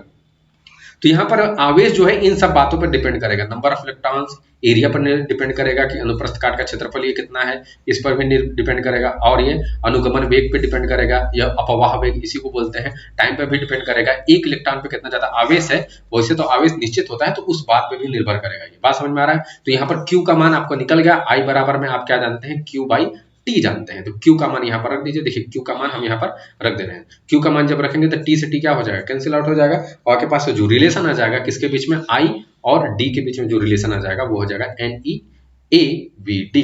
तो ये आपके पास ये इसका पूरा रिलेशन आ जाएगा। तो इसमें गड़बड़ाइएगा नहीं अब कि क्या आ गया क्या नहीं आ गया, ये एक रिलेशन है। बात समझ में आ रहा है, इसको याद रखना है आपको, ये बहुत काम लायक रिलेशन है भैया, इसको याद रखिएगा कृपया करके, ठीक है ना। ये रिलेशन आप याद रखोगे तो आपका काम बन जाना है आगे का। बात समझ में आ रहा है, I इक्वल टू में NeAVD हो जाना है। क्या इतना बात समझ में आ रहा है, इतना बात अगर कंफर्म हो गया तो हम लोग अब आगे चलते हैं, ठीक है ना। अब आगे देख लेते हैं क्या क्या चीजें हैं। अब यहाँ पर बात की जाएगी धारा घनत्व की, जो कि बहुत ही मोस्ट इंपॉर्टेंट टॉपिक है। ये धारा घनत्व को छोड़ना नहीं है। इसके बाद हम लोग कुछ क्वेश्चंस भी देखेंगे, न्यूमेरिकल्स भी, जो कि बहुत शानदार होंगे, तो इसको छोड़ना नहीं है। तो चलते हैं और धारा घनत्व को थोड़ा सा समझ लेते हैं, ठीक ना। तो धारा घनत्व को मतलब कि समझने से पहले आगे मैं आपके दिमाग में एक क्वेश्चन क्रिएट करता हूँ, ठीक ना, जो कि क्वेश्चन मजेदार है, ठीक। देखो यहाँ पर मान लो एक आपके पास चालक है, जो कि चालक इस तरीके का आपको दिख रहा है, ठीक ना, थोड़ा डिजाइन वाला चालक है, ठीक, ये वाला डिजाइन वाला चालक है। तो ये इस तरीके से चालक आपके पास है, ठीक, ये कंडक्टर है इस तरीके से, सपोज दैट, मानने के लिए मान लेते हैं। अब यहाँ पर अगर आप देखोगे कि यहाँ पर अगर इस वाले में देखो, यहाँ पर देखो कि अगर मैं क्वेश्चन आपसे पूछूं, ठीक ना, कि यहाँ पर सपोज दैट मतलब कि ये जो चालक है, जो कि एरिया वाइज बटा हुआ है, ये इतना से इतना, एक एरिया हो गया, ये 2 एरिया, ये 3 एरिया मान लो, ठीक ना। यहाँ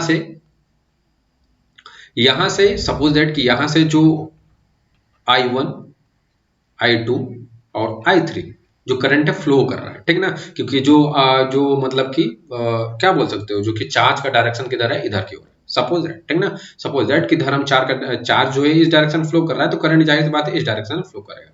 इतना बात कंफर्म हो रहा है, बात समझ में आ रहा है, इतना समझिए, ठीक ना। नहीं तो उसके आप पॉजिटिव मान सकते हैं यार, थोड़ा क्वेश्चन को समझिएगा, ठीक ना, कि चार्ज मतलब कि चार्ज किसी एक इस डायरेक्शन में मान लीजिए फ्लो कर रहा है, तो ये जो करंट है हमारा इस डायरेक्शन फ्लो कर रहा है, तो क्या यहाँ पर I1, I2, I3 बराबर होंगे, कि I1 का मान अधिक होगा I2 से और I3 से, कि क्या I1 का मान कम होगा I2 से I3 से, क्या इन तीनों में से कौन से कंडीशन होंगे।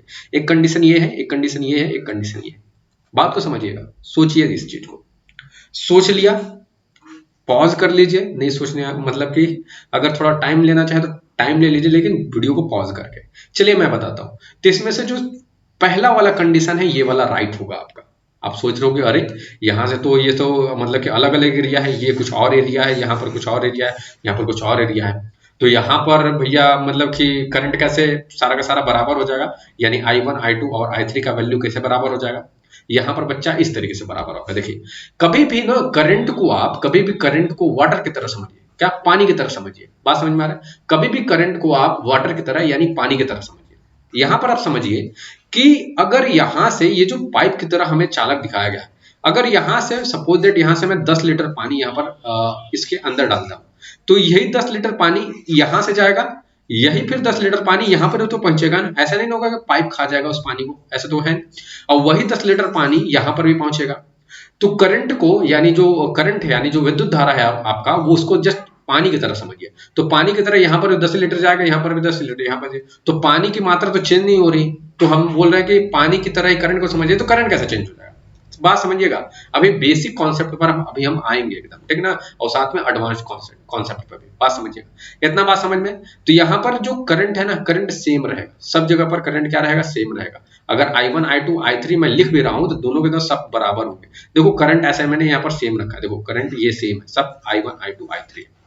बात समझ में आ रहा है कि यहाँ पर करंट सेम रहेंगे भाई साहब, क्योंकि उसी 10 लीटर पानी यहां से भी गुजर रहे हैं, यहां से भी गुजर रहे हैं। बात समझ में आ रहा है कि नहीं। अब देखिए यहां पर, अब समझिएगा, जहां पर पानी का एग्जांपल ले रहे थे हम, ठीक है ना, पानी का 10 लीटर पानी। अच्छा ये 10 लीटर पानी पानी पानी ही हमारा करंट है। अब यहाँ पर जब करंट की बात आती है तो करंट को उत्पन्न करने के लिए हमें आवेश देना पड़ेगा। बात समझिएगा, आवेश। सपोज दैट कि अब यहाँ पर कॉन्सेप्ट पर आते हैं, ठीक ना, ये बात अपने दिमाग में रखिएगा, करंट ही पानी है। समझ गए ना, समझने के लिए यार, ठीक। अब यहाँ पर देखिए, सपोज कीजिए कि यहाँ पर हमने क्या किया ना, आवेश दे रखा। समझिए, अब यहाँ पर समझिए, सारा चीज भूल जाइए, समझिए यहाँ पर आप समझिए, वो चीज भूल जाइए, ठीक ना, वो चीज भूल जाइए। जब याद करने के लिए बोलेंगे तब याद खुद आ जाएगा, ठीक। यहाँ पर सपोज कीजिए कि यहाँ पर बिना आवेश के करंट तो आएगा नहीं, आवेश चाहिए तभी करंट भी होगा। बात समझ में आ रहा है। तो यहाँ पर ये जो चालक हमने मान रखा है, इसको हम क्या करेंगे, आवेश देंगे। क्या करेंगे, आवेश देंगे। सपोज दैट यहाँ पर मान लीजिए हमने 50 आवेश दिए, यानी 50 इलेक्ट्रॉन। यही 50 इलेक्ट्रॉन फ्लो करेंगे तभी तो करंट आएगा ना। तो यही 50 इलेक्ट्रॉन यहाँ पर भी है, यानी एरिया 2 में भी यही 50 इलेक्ट्रॉन है, यही 50 इलेक्ट्रॉन। लेकिन यहाँ पर देखिए, यहाँ पर जो इलेक्ट्रॉन है 50, क्योंकि इसका चूंकि एरिया बहुत कम है, तो यहाँ पर जो इलेक्ट्रॉन है पास पास है, और यही 50 इलेक्ट्रॉन यहाँ पर जब आ गए तो थोड़े दूर दूर हो गए, क्योंकि यहाँ पर एरिया ज्यादा है भाई, जाहिर सी बात है 50 इलेक्ट्रॉन है यहाँ पर। और यहाँ पर यही 50 इलेक्ट्रॉन और भी थोड़े दूर दूर हो गए, क्योंकि यहाँ पर एरिया और ज्यादा है। यही 50 इलेक्ट्रॉन 1 2 3 काउंट कर सकते हैं। बात समझ में आ रहा है ना, मतलब लगभग में 50 बोल रहे हैं, काउंट नहीं किया है, लेकिन 50 हम बोल रहे हैं तो उसको समझिएगा, ये नहीं काउंट करने लगे। बात समझ में आ रहा है। यही 50 इलेक्ट्रॉन यहाँ पर, 50 इलेक्ट्रॉन यहाँ पर, बस अंतर क्या है कि एरिया बढ़ते गया है, तो यहाँ पर क्या हो गया है कि जो इलेक्ट्रॉनों के बीच की दूरी है जो बढ़ गया है। तो इससे मतलब क्या समझ में आ रहा है। अभी हमने बोला कि भैया हमारे पास अगर 10 लीटर पानी होगा तो 10 लीटर पानी समान होगा, यानी धारा का मान समान होगा। बात समझ में, क्योंकि वही 10 लीटर पानी अलग अलग जाएगा। लेकिन लेकिन लेकिन लेकिन अगर अब हम पूछें आपसे, अगर अब हम पूछे, ध्यान से सुनिएगा, अगर अब हम पूछें कि यहां पर इतना इलेक्ट्रॉन के कारण जो धारा उत्पन्न होगा क्या बराबर होगा इतने इलेक्ट्रॉन के कारण जो धारा उत्पन्न होगा उसके, और इसके भी क्या बराबर हो सकेगा? आप बोलोगे नहीं, मैं भी बोल रहा हूं नहीं। क्यों? क्योंकि भैया इतना पर अगर आप जो यूनिट एरिया जब भी लेते हो, यूनिट एरिया का मतलब 1 मीटर स्क्वायर 1 सेंटीमीटर स्क्वायर, यानी यूनिट एरिया प्रति मीटर स्क्वायर, या प्रति मतलब कि क्या बोलते हैं कि यूनिट एरिया स्क्वायर अगर लेते हो कि मतलब छोटा सा क्षेत्रफल, यहां पर भी छोटा सा क्षेत्रफल, यहां पर भी छोटा सा क्षेत्रफल, तो यहां पर अगर एकांक क्षेत्रफल में देखोगे तो भैया आवेश यहां पर ज्यादा है, तो यहां पर जो धारा होगा उसका मान ज्यादा होगा। उस धारा को J1 से दिखाते हैं, इस जिसको धारा घनत्व बोला जाता है। यानी धारा घनत्व क्या बताता है कि एकांक क्षेत्रफल पर कितना ज्यादा धारा उत्पन्न होगा भैया, वही धारा घनत्व होता है। उसी तरीके से यहां पर जो धारा होगा वो कम होगा, यानी J2 कम होगा J3 से, क्योंकि यहां पर आवेश कम है ना। अगर आवेश अधिक होते तो जाहिर सी बात है वहां पर धारा अधिक होता। यहां पर देखिए आवेश तो एकदम नहीं है, अगर चाहे थोड़ा मोड़ा आसपास में आवेश होंगे उसके कारण मान लीजिए थोड़ा सा करंट उत्पन्न होगा, तो J3 कम होगा इन सब की तुलना में। बात समझ में आ रहा है कि नहीं? यानी J2 का वैल्यू सबसे अधिक होगा। यानी अगर पूरे को पूरे वायर की बात की जाए, जो कि हमने वायर थोड़ा डिजाइनदार दिया है, यहां पर करंट का मान समान होगा अगर हम पूरे वायर को देखेंगे। लेकिन लेकिन अगर बात की जाए कि यहां पर कि अगर एकांक क्षेत्रफल की बात की जाए, तो एकांक क्षेत्रफल पे जो धारा का मान होगा ना वो अलग अलग होगा, जिसे धारा घनत्व बोला जाता है। यानी जब भी एकांक क्षेत्रफल पे धारा की बात की जाएगी तो उसे धारा घनत्व बोलेंगे, और अगर टोटल का टोटल इस चालक में देखेंगे तो धारा का मान समान है। क्या बात समझ में आ गया? ये एकांक क्षेत्रफल, क्योंकि एकांक क्षेत्रफल आवेशवा कम अधिक हो रहा है ना भैया, बात समझ में आ रहा है कि नहीं? इसीलिए यहाँ पर धारा का भी मान कम अधिक होगा। चलिए देखिए, इसी चीज को यहाँ पर नीचे समझाया गया है। देखिए वही क्वेश्चन आपके दिमाग में, ये जो धारा का मान होगा ये बराबर होगा, लेकिन इसका जो मान होगा ये क्या हो सकता है, कम अधिक हो सकता है, क्योंकि J1 पे यहाँ पर एरिया ज्यादा है, एरिया के अंदर ज्यादा इलेक्ट्रॉन आ रहा है, तो यहाँ पर ज्यादा हमारा क्या होगा, धारा उत्पन्न होगा। हमने बता रखा है कि जो धारा है वो आवेश के फ्लो पे ही डिपेंड करता है। बात समझ में आ गया। अब यहाँ पर जो धारा घनत्व है उसको जे से दिखाते हैं, इसका जो फॉर्मूला होता है वो होता है I/A, यानी एकांक क्षेत्रफल पर कितना ज्यादा धारा उत्पन्न होगा, और एकांक क्षेत्रफल पर कितना ज्यादा धारा उत्पन्न होगा वो डिपेंड करेगा भैया आवेश के ऊपर, आवेश के ऊपर। बात समझ में आ गया। तो J1 का मान I/A में A1 रख सकते हैं कि यहाँ पर J1 अलग होगा, J2 अलग है, J3 अलग है, लेकिन पूरा का पूरा जो अगर चालक में देखें तो करंट सेम होगा। बात समझ में आ गया। लेकिन J1 J2 का मान अलग होगा। ये धारा घनत्व है, ये धारा घनत्व तभी आएगा जब क्षेत्रफल से आप भाग दोगे। क्या इतना बात समझ में आ गया? चलिए आगे चलते हैं। यहाँ पर देखिए, यहाँ पर धारा घनत्व बराबर हमने बोला धारा बटा में जो क्षेत्रफल होगा, और ये एकांक को दिखाता है। ये जो लाइन बीच में खींचा है ना, ये वाला लाइन, ये एकांक क्षेत्रफल को दिखाता है। बात समझ में? जे बराबर में I/A। इसका जो डेफिनेशन है, डेफिनेशन क्या बोलोगे बच्चा आप? डेफिनेशन इस तरीके से बोल सकते हो बच्चा कि चालक के किसी बिंदु से एकांक क्षेत्रफल, यानी एकांक क्षेत्रफल 1 मीटर स्क्वायर, 1 सेंटीमीटर, एकांक का मतलब एक, एकांक का मतलब एक होता है बच्चा। तो 1 सेंटीमीटर 1 मीटर स्क्वायर से, ठीक है ना, एकांक क्षेत्रफल के लंबवत गुजरने वाला, लंबवत जितने भी गुजरने वाले धारा के मान को उस बिंदु का धारा घनत्व कहते हैं। तो मतलब एकांक क्षेत्रफल से जितने जो धारा गुजरेंगे, जितने विद्युत धारा गुजरेंगे, वही उसका धारा घनत्व कहलाएगा। लेकिन एकांक क्षेत्रफल का मतलब समझिएगा बात, इसे जैसे दिखाते हैं। और ये क्या होता है? ये एक सदिश राशि होती है। इसकी दिशा किधर होगी? जिधर विद्युत धारा की दिशा होती है। यानी विद्युत धारा की दिशा हम पॉजिटिव से नेगेटिव की ओर मान के चलते हैं, तो इसकी भी धारा पॉजिटिव से नेगेटिव की ओर होगी। बात समझ में आ रहा है? तो इसकी दिशा पता चल गई। अब यहाँ मात्रक देख लीजिए, मात्रक क्या बोलेंगे इसका? ये I धारा है, धारा को एम्पियर में मापते हैं, क्षेत्रफल है मीटर स्क्वायर हो जाएगा, तो इसका जो SI मात्रक हो जाएगा एम्पियर प्रति मीटर स्क्वायर हो जाएगा। क्या बात समझ में आ गया इतना गुरु?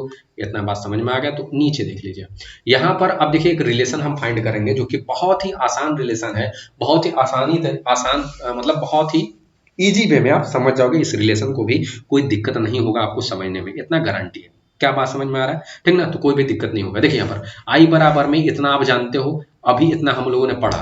I बराबर में इतना तो जानते हो ना पहले से, I बराबर NEAVD। अभी तो रिलेशन पढ़ा था ना, धारा घनत्व, ये अपवहन वेग और या अपवाह वेग या अनुगमन वेग के बीच में, और धारा के बीच में, धारा के बीच में रिलेशन आपने पढ़ा था अभी, ठीक ना? तो रिलेशन कितना हो जाता है? यही तो होता है ना। अरे नहीं याद आ रहा है तो ऊपर देख लीजिए, बात समझ में आ रहा है? अब यहाँ पर देखिए J बराबर I/A अभी पढ़ा। अब ये I का जो वैल्यू है यहाँ पर पुट कर देते हैं, तो I का वैल्यू पुट कर देंगे तो A से A कैंसिल हो जाएगा, तो यहाँ पर J बराबर है NEAVD। ये किसके बीच में रिलेशन आ गया? तो ये क्या है भैया? अनुगमन वेग, अपवाह वेग है, तो अपवाह वेग और किसके बीच में रिलेशन आ जाएगा? धारा घनत्व के बीच में रिलेशन आ जाएगा। क्या इतना बात आपको समझ में आ रहा है?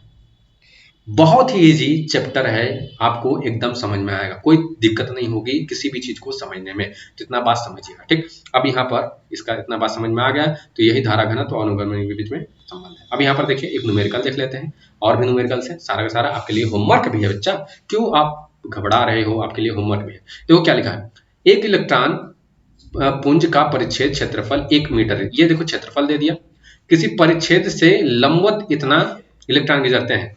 अब इतना इलेक्ट्रॉन का मतलब ये नंबर ऑफ इलेक्ट्रॉन दिया हुआ है, यानी n की वैल्यू ये दे दी है। बात समझ में आ रहा है? यानी ये n की वैल्यू दे दी आराम से, तो n 6 × 10 घात 16, ये n की वैल्यू दे दी है, और यहाँ पर क्षेत्रफल इतना दे रखा है। क्या इतना बात समझ में आ रहा है? इतना बात समझिएगा। तो हमें क्या करना है? विद्युत धारा ज्ञात करना है और धारा घनत्व ज्ञात करना है। और एक इलेक्ट्रॉन के ऊपर कितना आवेश होता है, ये n दिया है बच्चा, याद रखना, ये n दिया है, इसमें गड़बड़ाना नहीं यहाँ पर, ठीक ना? इसमें गड़बड़ाना नहीं। बात समझ में आ रहा है? यहाँ पर देखिए, यहाँ पर अब यहाँ पर A बराबर में कितना हो जाएगा? A बराबर में इतना हो गया। अब देखिए ये मिलीमीटर स्क्वायर में दिया था, तो क्या करेंगे? इसको चेंज करेंगे। तो यहाँ से अगर एक m हटाओगे तो यहाँ पर देखो बच्चा अपने आप 10⁶ आ जाएगा, और ये मीटर स्क्वायर में बदल जाएगा। बात समझ में आ रहा है? ठीक, इतना बात समझिएगा, ठीक ना? तो यहाँ पर अगर मिलीमीटर को केवल मीटर में बदलना हो तो 10⁶ से मल्टीप्लाई कर देते हैं, ठीक। T बराबर प्रति सेकंड बोल रहा था क्वेश्चन में, देखो बच्चा प्रति सेकंड यहाँ पर बोल रहा है ना, कि प्रति सेकंड कितने गुजरने वाले हैं? प्रति का मतलब एक, प्रति का मतलब एक। इसमें ये सब क्वेश्चन में ध्यान देना, ये एक नहीं बोलेगा, प्रति बोल देगा, तो प्रति में 1 सेकंड ले लोगे। बात समझ में आ? प्रति का मतलब एक, तो यहाँ पर टाइम कितना लगेगा बच्चा? 1 सेकंड, 1 सेकंड, 1 सेकंड, n बराबर ये दिया हुआ था। अब यहाँ पर देखो हमें क्या निकालना है? धारा आगे धारा का मान निकालना है, तो धारा का मान निकालने के लिए Q चाहिए ना बच्चा, तभी तो धारा का मान निकालो। तो Q बराबर NE से निकाल लेते हैं। N का मान इतना दिया था, 1 इलेक्ट्रॉन पे आवेश कितना होता है, इतना होता है। जब इसको सॉल्व करोगे तो बच्चा इतना आ जाएगा। देखो सॉल्यूशन अपने से आप कर सकते हो, कोई दिक्कत नहीं होगा, ठीक। अगर सॉल्यूशन करना होगा, बस याद रखना कि तो पॉइंट हमने हटा कर सॉल्व करने की कोशिश की है, तो आराम से कर सकते हो, कोई दिक्कत आपको नहीं होगा इसे सॉल्व करने में। अगला देखो, अब यहाँ पर Q का मान इतना आ गया, Q का मान इतना है हमारे पास भैया, Q का मान इतना ला दिए हैं हम, और T कितना प्रति सेकंड बोला था, 1 सेकंड, तो जितना आवेश था उतना ही इसमें करंट का वैल्यू आ जाएगा, यानी धारा का वैल्यू कितना आ जाएगा, 9.6 गुणे 10⁻3, यही वाला बात समझ में आ रहा है, क्योंकि 1 सेकंड में ही पूछा गया था। अब बात आती है धारा घनत्व की। धारा घनत्व का आप लोग जानते हैं, धारा घनत्व का क्या होता है कि धारा घनत्व का फॉर्मूला J बराबर में I/A होता है, I और बाई में क्षेत्रफल इतना दिया होता है बच्चा, ये क्वेश्चन में ही दिया हुआ था, तो क्षेत्रफल रख के और इसको कैलकुलेट कर दीजिए। अगर कैलकुलेशन अगर आपका ठीक है तो फटाक से कर लेंगे, नहीं ठीक है तो भैया परिश्रम कीजिए, परिश्रम करेंगे तो कुछ भी आएगा, ठीक है ना, बवाल कर देंगे आप लोग, ठीक है ना, कोई दिक्कत नहीं होगा आप लोगों को समझने में किसी भी चीज को। तो परिश्रम करते रहिए, मेहनत करते रहिए, मेहनत बहुत ज्यादा जरूरी है, बात समझ में आ रहा है। अब यहाँ पर आगे देखिए, अब यहाँ पर बच्चा अगर आप आगे देखोगे तो यहाँ पर देखो एक और क्वेश्चन है, आगे एक और क्वेश्चन। ये क्वेश्चन क्या बोल रहा है बच्चा, यहाँ पर ये क्वेश्चन ये बोल रहा है कि यहाँ पर एक चालक में 6.4 एम्पियर की विद्युत धारा प्रवाहित होती है, ठीक। तो एम्पियर ये धारा का मान दे दिया, यहाँ पर धारा का मान दे दिया। यदि चालक में मुक्त इलेक्ट्रॉनों की संख्या प्रति मीटर, ये भी प्रति मीटर दे रहा है, तो प्रति मीटर अगर कहीं पर दे दे तो यहाँ पर उसका डायमेंशन यानी प्रति मीटर का मतलब 1 में दिया है, यानी इसका क्षेत्रफल भी 1 ही आएगा। बात समझ में आ रहा है, प्रति का मतलब 1, तो डायमेंशन अगर 1 में दे रहा है ना, अरे भाई साहब अगर एक स्क्वायर बा, वर्ग बा, एक डायमेंशन अगर एक में दे दिलक तो एक एरिया निकलबा तब वो 1 ही मीटर ना ही। बात समझ में आ रहा है कि नहीं। तो यहाँ पर कोई सा भी चालक होगा उसका शेप नहीं, लेकिन डायमेंशन हमें पता है कि प्रति मीटर में दिया है, तो उसका क्षेत्रफल प्रति मीटर में आएगा। बस आप है, बस कंफर्म, एकदम कंफर्म। यहाँ पर I बराबर में इतना दिया है और N बराबर में यानी नंबर ऑफ इलेक्ट्रॉन इतने दिए थे कि इलेक्ट्रॉनों की संख्या इतनी है। अब ज्ञात का करना था कि अनुगमन वेग ज्ञात करना है, यानी VD का मान ज्ञात करना है। तो अब देखो VD का मान ज्ञात करने के लिए बहुत सारा रिलेशन हम लोग पढ़ चुके हैं। यहाँ पर देखिए, अब यहाँ पर I J बराबर में I/A होता है, NE VD होता है। ये धारा घनत्व तथा किसके बीच में संबंध है, धारा घनत्व तथा अनुगमन वेग के बीच में संबंध है। तो VD बराबर निकलेंगे तो J बाई में NE आ जाएगा, NE इधर नीचे घुस जाएगा, तो यहाँ पर बवाल हो जाएगा, ये वाला कर देंगे। बात समझ में आ रहा है, तो इतना कर देंगे। अब यहाँ पर देखिए, अब J का मान कितना है, I/A है, तो J का मान I/A रख देंगे, तो यहाँ पर VD बराबर में क्या आ जाएगा, VD बराबर A नीचे आ जाएगा, तो I बाई में NE हो जाएगा। बात समझ में आ रहा है, तो ये कुल मिलाकर इतना हो जाएगा। अब यहाँ पर देखिए, यहाँ पर आप फटाफट वैल्यू रखिए, गुरु, फटाफट वैल्यू रखिए। तो I की वैल्यू रख दिया, N का वैल्यू रख दिया, E का वैल्यू रख दिया, और A क्या है, प्रति मीटर जो बोल रहा था, तो प्रति मीटर स्क्वायर होगा क्षेत्रफल, तो एक ही रखेंगे। इसको जब सॉल्व कर देंगे आप तो आसानी से आपका ये 5 × 10⁻⁶ आंसर आ जाएगा। क्या बात समझ में आ रहा है। अगर कैलकुलेशन नहीं आ रहा होगा तो और भी वीडियोस में हमने कैलकुलेशन कराए हैं, अगर आप शुरू से वीडियोस को देखेंगे ना तो आपको मजेदार तरीके से उधर समझ में आएंगे, क्योंकि 1 और चैप्टर में 2 में हमने पूरे के पूरे कैलकुलेशन के साथ कराया है। तो जो बच्चे देख रहे हैं वो रियली में फील कर रहे हैं कि नहीं, वो रियली में अच्छे वीडियोस हैं। तो बात समझ में आ रहा है, जितना अगर आप करेंगे तो आपके भी अच्छे नंबर उठेंगे, आप भी अच्छे तरीके से सीख पाओगे। बात समझ में आ रहा है, इसलिए वीडियो को सीरीज में देखिए, प्लेलिस्ट में जाइए, वीडियो को सीरीज में देखिए, बहुत मजा आएगा। ठीक, एक एक कैलकुलेशन को भी हमने करवाया है, यहाँ पर तो हम आपको बता दे रहे हैं, क्योंकि देखिए कैलकुलेशन अगर हम करवाएंगे तो एक्स्ट्रा 1 घंटा उसमें ऐड हो जाएगा, तो वो ज्यादा वाजिब नहीं है। केवल कॉन्सेप्ट को समझिए, कॉन्सेप्ट अगर समझ गए ना तो कोई भी क्वेश्चन आप लगा लोगे। अब देखो, जो अगला क्वेश्चन है ना, ये क्वेश्चन आप खुद ट्राई करो, ठीक, ट्राई करो, ये आपके लिए होमवर्क है। कमेंट बॉक्स में लिखो, अगर ये क्वेश्चन नहीं आएगा तो अगले वीडियो में हम इसको जोर सॉल्व कर देंगे। बात समझ में आ रहा है, तो इसको ये क्वेश्चन आपके लिए क्या है, होमवर्क है। होमवर्क करो, कमेंट बॉक्स में जरूर लिखना, अपने आप को पहचानो, अपने आप को देखो कि हमें आ रहा है कि नहीं, हमें ये क्वेश्चन आ रहा है कि नहीं, ये देखो, लगा करके देखिए और कमेंट बॉक्स में क्या कीजिए, आंसर लिखिए, ठीक ना।